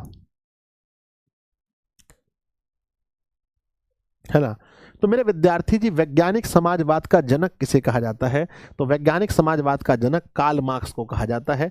अगला सवाल है, भारत में कहाँ महिलाओं के लिए आरक्षण की व्यवस्था है। भारत में कहाँ, है ना, कहाँ मेरे बच्चे, है ना, कहाँ भारत में महिलाओं के लिए आरक्षण की व्यवस्था है, तो पंचायती राज संस्थाओं में आरक्षण की व्यवस्था है। निम्नलिखित व्यक्तियों में कौन लोकतंत्र में रंग भेद के विरोधी नहीं थे, 3 बार पूछा गया है। निम्नलिखित में से कौन लोकतंत्र में रंग भेद के विरोधी नहीं थे, तो मेरे बच्चे रंग भेद के विरोधी कौन नहीं थे, जेड गुडी नहीं थे, पढ़ाए हैं। निम्नलिखित में क्या क्षेत्रवाद की भावना का एक कुपरिणाम है। क्षेत्रवाद की भावना का एक कुपरिणाम क्या है, थोड़ा फटाफट आंसर करेंगे। क्षेत्रवाद की भावना का एक कुपरिणाम बच्चों, तो क्षेत्रवाद की भावना का एक कुपरिणाम अगर हम देखेंगे तो ये अलगाववाद है, ऑप्शन नंबर बी। अगला है, संघ राज्य की विशेषता नहीं है। संघ राज्य की विशेषता नहीं है, क्या नहीं है बच्चों बताइए, तो संघ राज्य की विशेषता नहीं है क्या, एकहरी शासन व्यवस्था। एकहरी शासन व्यवस्था ये संघ राज्य की विशेषता नहीं है। अगला सवाल है बच्चों, दल बदल कानून निम्नलिखित में से किस पर लागू होता है। दल बदल कानून निम्नलिखित में किस पर लागू होता है, याद होगा सांसदों और विधायकों पर। अगला है, किस क्षेत्र को द्वितक क्षेत्र कहते हैं, 15 में सुना और बच्चों 24 में पूछा गया है, किस क्षेत्र को द्वितक क्षेत्र कहते हैं। पहला कहते हैं कृषि को, उद्योग को द्वितक कहते हैं। अगला है, भारत में नीति आयोग की स्थापना कब हुई थी, 20 और 18 में। हम ये तीसरा बार क्वेश्चन करवा रहे हैं, तीसरा बार पढ़ा रहे हैं, वही क्वेश्चन हम आपको तीसरा बार पढ़वा रहे हैं कि भारत में नीति आयोग की स्थापना कब हुई थी, तो 1 जनवरी 2015 में हुई थी। निम्नलिखित में कौन से देश में मिश्रित अर्थव्यवस्था है, तो मिश्रित अर्थव्यवस्था, थोड़ा जल्दी बताइएगा, मिश्रित अर्थव्यवस्था भारत में है। अगला सवाल है बच्चों, जिस देश की राष्ट्रीय या प्रति व्यक्ति आय अधिक होती है वह देश क्या कहलाता है। जिस देश की राष्ट्रीय आय या प्रति व्यक्ति आय अधिक होती है वह देश क्या कहलाता है, विकसित कहलाता है। कौन बीमारू राज्य नहीं है, बीमारू का अर्थ है बिहार, मध्य प्रदेश, राजस्थान और मेरे बच्चे उड़ीसा। तो कौन बीमारू राज्य नहीं है? तो यहाँ पर बिहार होगा, मध्य प्रदेश होगा, उड़ीसा होगा, लेकिन नहीं में बच्चों हमारा कर्नाटक हो जाएगा। सौर ऊर्जा निम्नलिखित में से कौन सा संसाधन है? हमने बताया है कि आप उसको बार बार प्राप्त कर सकते हैं, तो पुनः प्रतियोग है। काली मृदा का दूसरा नाम क्या है? आप देख सकते हैं 4 बार पूछा गया है। काली मृदा का दूसरा नाम रेगुर मृदा है, याद रखिएगा। अगला, मरुस्थलीय मृदा किस राज्य में सबसे अधिक है? मरी हुई मिट्टी जहां पर बच्चों अच्छे से खेती नहीं होती है, वहां पर बताओ कि मरुस्थलीय मृदा सबसे अधिक कहां है? तो ये राजस्थान में देखने को मिलेगा। पंजाब में भूमि निम्नीकरण का मुख्य कारण क्या है? तो पंजाब में भूमि निम्नीकरण का, वहां की भूमि है ना में ज्यादा नमी हो गई है, पानी ज्यादा, वहां के लोग ज्यादा पानी पटाते हैं खेत में, जिससे बच्चों भूमि कम उपजाऊ हो गई है। इसका कारण है अधिक सिंचाई, ऑप्शन नंबर डी। अगला है, वृहद क्षेत्र में जल की उपस्थिति के कारण पृथ्वी को कहते हैं? वृहद क्षेत्र में जल की उपस्थिति के कारण ही पृथ्वी को क्या कहते हैं? तो नीला ग्रह कहते हैं। अगला सवाल है, नदियों में बाढ़ आने का प्रमुख कारण क्या है? नदियों में बाढ़ आने का प्रमुख कारण बच्चों जल की अधिकता होना चाहिए, वर्षा की अधिकता? बच्चों बताओ, सही आंसर बताइए क्या होगा मेरे प्यारे विद्यार्थी जी? इसका सही आंसर होगा वर्षा की अधिकता ना, वर्षा आने से ही ना होगा, वर्षा की अधिकता इसमें बना, ऑप्शन नंबर सी। अगला, निम्नलिखित में कौन मानव जनित आपदा नहीं है? तो देखिए बच्चों, है ना, आतंकवाद तो मानव जनित आपदा है, रेल दुर्घटना भी मानव का है, सुनामी है और सांप्रदायिक दंगे हैं, तो सही उत्तर होगा यहाँ पर सुनामी नहीं है। अगला क्वेश्चन है, बाढ़ के समय लोगों को निम्नलिखित में से किस स्थान पर जाना चाहिए? तो बाढ़ के समय लोगों को ऊंची भूमि वाले स्थान पर जाना चाहिए। सुनामी का प्रमुख कारण क्या होता है? आप लोग जानते हैं सुनामी कहाँ आता है बच्चों, थोड़ा स्पीड में बताएंगे कि सुनामी का। सर 90 नंबर गलत है, इसलिए मैं आंसर नहीं कर रहा था, मैं जानता था आप लोग इसमें कुछ बोलोगे। गलत नहीं है रे, देखो मैं इसका आंसर ही नहीं करूंगा, चलो हटाओ, ठीक है। आप बोलोगे सर जल की अधिकता होगा, भैया जल की अधिकता नहीं, वर्षा अधिक आने से बाढ़ आता है, ये बिल्कुल सही आंसर है, ऑप्शन नंबर सी। आप लोग नहीं मानोगे तो मैं छोड़ देता हूं, लेकिन सही आंसर करके आना बच्चों, वर्षा की अधिकता, तब नंबर मिलेगा, ठीक है। नहीं तो बोर्ड का आंसर मिलवा करके हम मनीष सर को बोलेंगे कि ये कंफर्म करा दे आप लोग को कि बोर्ड सही आंसर किसको मानता है, हम बोर्ड का आंसर सीट डाउनलोड करवा करके तब बता देंगे, ठीक है ना। अभी हम छोड़ देते हैं, कोई कुछ बोलेगा नहीं, बहुत मार मारेंगे। सुनामी का प्रमुख कारण होता है मेरे बच्चे समुद्र में भूकंप का आना। अगला क्वेश्चन है, मानव जनित आपदा कौन सा है? तो बाढ़, भूकंप, आतंकवाद, मेरे बच्चे इसमें मानव जनित आपदा है आतंकवाद। अगला क्वेश्चन है, रामविलास शर्मा का जन्म कब हुआ था? हिंदी हिंदी हिंदी हिंदी हिंदी हिंदी पहले बताओ कैसा रहा? एसएसटी में सब सवाल याद था? एसएसटी में जितने भी सवाल थे बहुत हल्के, निहायत हल्का हल्का क्वेश्चन था। सब क्वेश्चन बना बताओ, है ना, सब क्वेश्चन बना तो यस लिख कर भेजिए। बहुत हल्का हल्का सवाल था, बहुत हल्का हल्का क्वेश्चन था, तो मेरे बच्चे बताओ बना कि नहीं बना, है ना, बना कि नहीं बना? खूब हल्का हल्का सवाल था, इतना हल्का क्वेश्चन रहता है जी? यस सर पूरा याद है, पूरा याद है, रहना भी चाहिए, बहुत हल्का था। हिंदी में बहुत, सॉरी एसएसटी में जो सवाल थे वो बहुत हल्के थे बच्चों, बहुत ही ज्यादा हल्का था। चलिए कितना प्रश्न है गुरुजी? लगभग 140 प्रश्न है, 140 क्वेश्चन है, तो लगभग 100 पहुंच ही गया है। रामविलास शर्मा का जन्म कब हुआ था? याद कीजिए बच्चों कि रामविलास शर्मा, है ना, है ना, रामविलास शर्मा का जन्म आपको याद होगा मेरे बच्चे ये कब हुआ था? तो 1912 में हुआ था रामविलास शर्मा का जन्म, जिन्होंने क्या लिखा था हमारे पाठ में, हमारे हिंदी में क्या लिखा है? परंपरा का मूल्यांकन। क्या लिखा है मेरे बच्चे? परंपरा का मूल्यांकन पाठ किसने लिखा है? तो परंपरा का मूल्यांकन पाठ लिखने वाले हैं रामविलास शर्मा। अगला क्वेश्चन है कि परिमाणवाचक विशेषण है मेरे बच्चे, परिमाणवाचक विशेषण कौन सा है? देखो बच्चों, विशेषण, विशेषण किसको कहते हैं? जो शब्द संज्ञा या सर्वनाम की, जो शब्द संज्ञा या सर्वनाम की क्या बताए? जो शब्द संज्ञा या सर्वनाम की विशेषता बताए, जो शब्द संज्ञा या सर्वनाम की विशेषता बताए, हम उन्हें कहते हैं विशेषण, हम उन्हें विशेषण कहते हैं। विशेषण के कितने भाग हैं बच्चों? कितने प्रकार के विशेषण होते हैं? 4 प्रकार के विशेषण होते हैं। परिमाण का मतलब है सुंदर बच्चों, ये गुणवाचक विशेषण होता है, थोड़ा सा, यही बच्चों परिमाणवाचक है। 4 बच्चों संख्यावाचक विशेषण होता है, और पुराना भी हमारा गुणवाचक विशेषण होता है। तो ऑप्शन नंबर हमारा बी सही होगा, थोड़ा सा परिमाणवाचक विशेषण होगा। नेक्स्ट क्वेश्चन है बच्चों की ढहते विश्वास कहानी की प्रमुख पात्रा कौन है? मेरे बच्चे ढहते विश्वास, मैंने बताया था कि ढहते विश्वास मेरे बच्चे यह एक उड़िया कहानी है, यह एक उड़िया कहानी है। ढहते विश्वास कहानी के लेखक हैं सातकोरी होता। कौन है? सात कोरी होता मेरे बच्चे, जो उड़ीसा के एक कथाकार हैं। इसमें जो प्रमुख पात्र हैं वो नाम है उनका बताएं बच्चों आपको। मगम्मा बच्चों कहाँ पर है? दही वाली मगम्मा में। सीता किसमें है मेरे बच्चे? धरती कब तक घूमेगी। लक्ष्मी किसमें है? ढहते विश्वास में। पापपाती किसमें है? नगर में। तो बच्चों 4 नाम 4 कहानियां, 4 नाम 4 कहानियां। इसमें बस एक नाम और जोड़ देंगे बच्चों, मंगू जोड़ देंगे तो एक और कहानी माँ भी आ जाएगी। तो यहां सही उत्तर होगा बच्चों, ढहते विश्वास कहानी की प्रमुख पात्रा लक्ष्मी है, ऑप्शन नंबर सी होगा। अगला क्वेश्चन है, हजारी प्रसाद द्विवेदी द्वारा रचित पाठ कौन सा है? आप लोग हिंदी पढ़ते हैं, आपको पता होगा कि हजारी प्रसाद द्विवेदी जी ने हमारे बुक में लिखा है नाखून क्यों बढ़ते हैं। और मेरे बच्चे हजारी प्रसाद द्विवेदी का जन्म 1907 ईस्वी में हुआ था। मेरे बच्चे 1907 में। नाखून किसके प्रतीक हैं? तो हमारी पार्श्ववृत्ति के प्रतीक है, हमारी पुरानी यादों के प्रतीक है। मेरे बच्चे नाखूनों को अस्त्र के रूप में भी देखा जाता था पुराने समय में। अगला सवाल देखते हैं, आविन्यो किस देश में स्थित है? मैंने पढ़ा है बच्चों, आविन्यो जो पाठ है यह एक ललित रचना है। इसको लिखने वाले कौन है? याद कीजिए, इनको लिखने वाले हैं अशोक वाजपेयी। क्या आप लोगों में से कोई बता सकते हैं कि अशोक वाजपेयी का जन्म कब हुआ था? नहीं बता सकते हैं तो मैं बताता हूं, वर्ष 1941 में अशोक वाजपेयी का जन्म बच्चों मध्य प्रदेश में हुआ था। आपको याद होना चाहिए अशोक वाजपेयी, है ना। आविन्यो जो है ये बच्चों कहाँ पर है? ये फ्रांस में स्थित है। मेरे बच्चे आविन्यो किस नदी के किनारे स्थित है? तो आपको पता होना चाहिए कि रोन नदी के किनारे स्थित है। अगला सवाल देखते हैं कि ज्योतिर्मय संधि है बच्चों, ज्योतिर्मय बच्चों इसमें विसर्ग संधि होता है, ऑप्शन नंबर सी बच्चों। ज्योति ही जोर है ना और मैं, है ना, ज्योति जोर मैं है, ज्योति जोर मय होता है मेरे बच्चे ज्योतिर्मय, इसमें विसर्ग संधि होता है। ऐसे बच्चों संधि में किसका मेल होता है? तो संधि में वर्णों का मेल होता है। संधि के प्रकार होते हैं 3, उसमें बच्चों स्वर संधि के कितने प्रकार होते हैं? कमेंट बॉक्स में लिखिएगा। स्वर संधि के 5 प्रकार होते हैं, स्वर संधि के 5 प्रकार होते हैं, आपको याद रखना है। आगे बढ़ते हैं मेरे विद्यार्थी जी, कहते हैं कि जहां दोनों पद प्रधान हो वहां डॉट डॉट समास होता है। कौन सा ऐसा समास है जहां दोनों पद प्रधान होते हैं, है ना?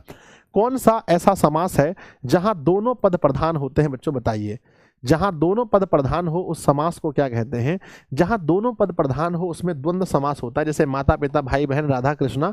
मेरे बच्चे यहां द्वंद्व समास होता है। समास की अगर मैं बात करूं, समास में किसका मेल होता है?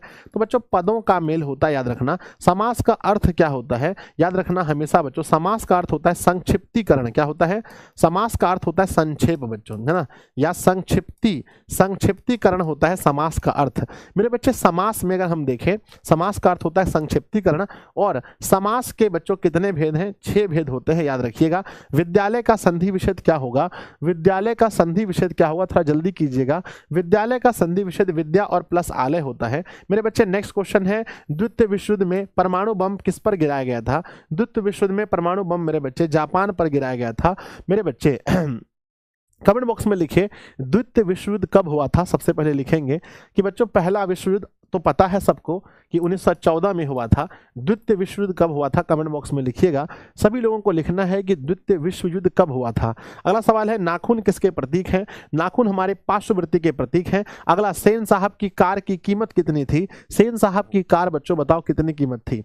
सेन साहब की कार की कीमत कितनी थी आपको बताना है मेरे बच्चे। सेन साहब की कार की जो कीमत है वो मात्र 7,500 रुपए थी, 7,500 रुपए। 20 के दांत पाठ की कौन सी विधा है? तो 20 के दांत एक कहानी है।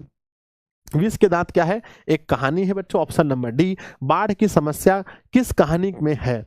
बाढ़ की समस्या किस कहानी में है? तो ढहते विश्वास में बाढ़ की समस्या है। प्रगतिशील साहित्य का संबंध किससे है? कहते हैं प्रगतिशील साहित्य का संबंध किससे है? तो प्रगतिशील साहित्य का संबंध बच्चों मार्क्सवाद विचारों से है, ऑप्शन नंबर सी।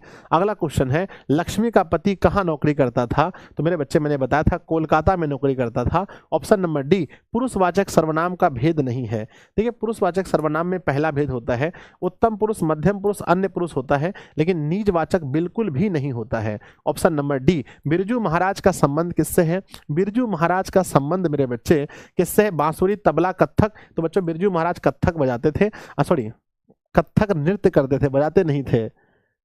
मतलब डांस का एक प्रकार है कत्थक। आगे, बहादुर का पूरा नाम क्या था? बहादुर का पूरा नाम बच्चों कमेंट बॉक्स में लिखिएगा आप लोग कि बहादुर जो था उसका पूरा नाम क्या था, है ना। बहादुर का पूरा नाम क्या था? तो बहादुर का नाम दिल बहादुर था। अगला सवाल देखेंगे, राम बिनु बिरथो है ना, राम नाम बिनु बिरथे जगी जन्मा, यह पंक्ति है बच्चों। राम नाम बिनु बिरथे जगी जन्मा, यह पंक्ति है किसकी है? तो गुरु नानक की है। अगला है कर्मधारय समास कौन सा है? चतुर्भुज मेरे बच्चे ऋषि पुत्र, ऋषि का पुत्र, इसमें होगा तत्पुरुष समास। वनवास, वन को वास, यहां भी तत्पुरुष समास।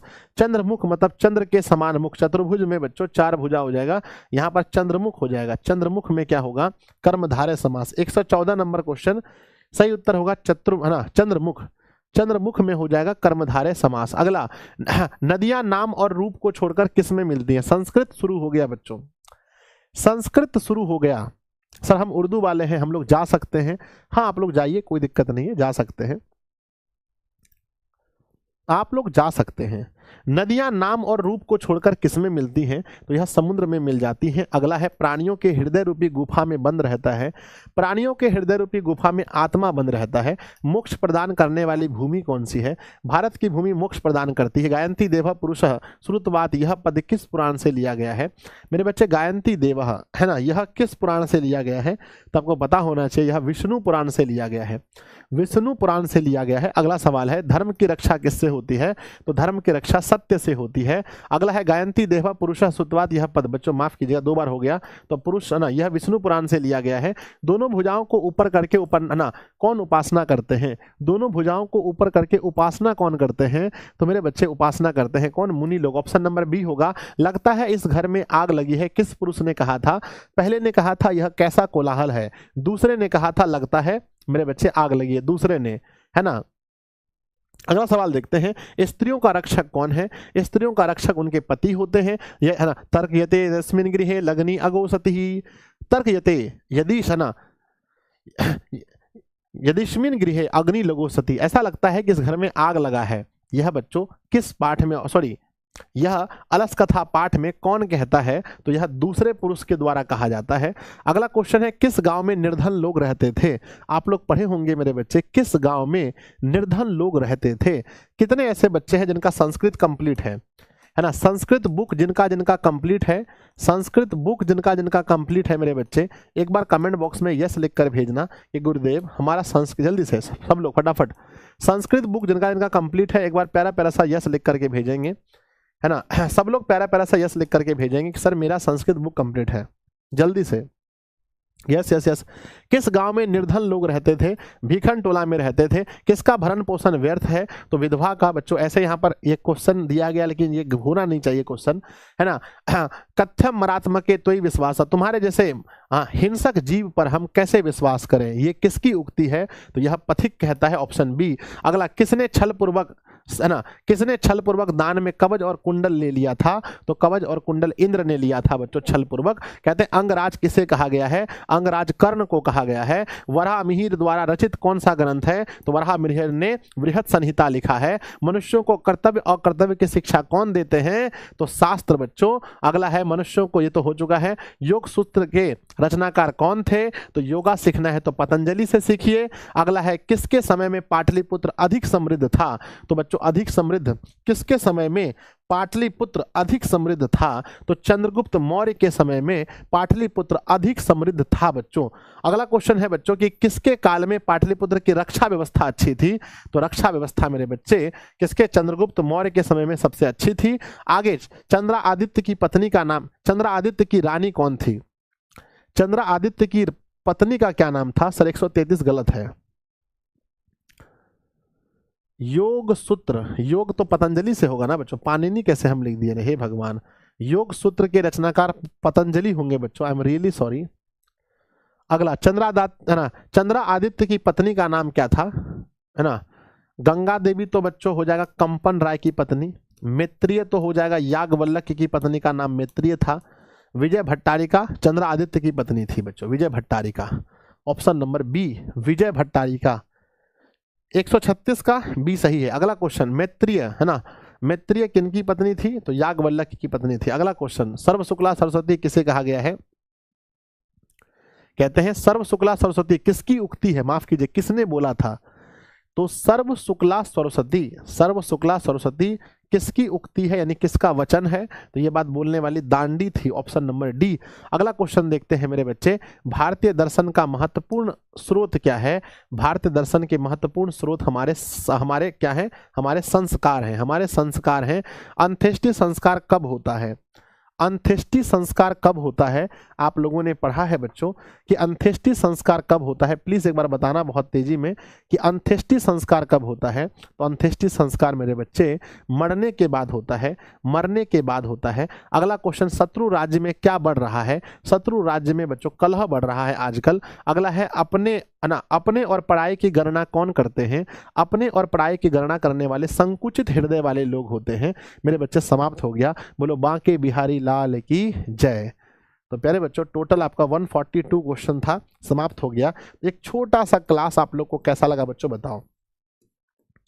142 है ना मेरे बच्चे, अगर आप लोग देखेंगे लगभग है ना 10 मेरे बच्चे, जल्दी से बताओ।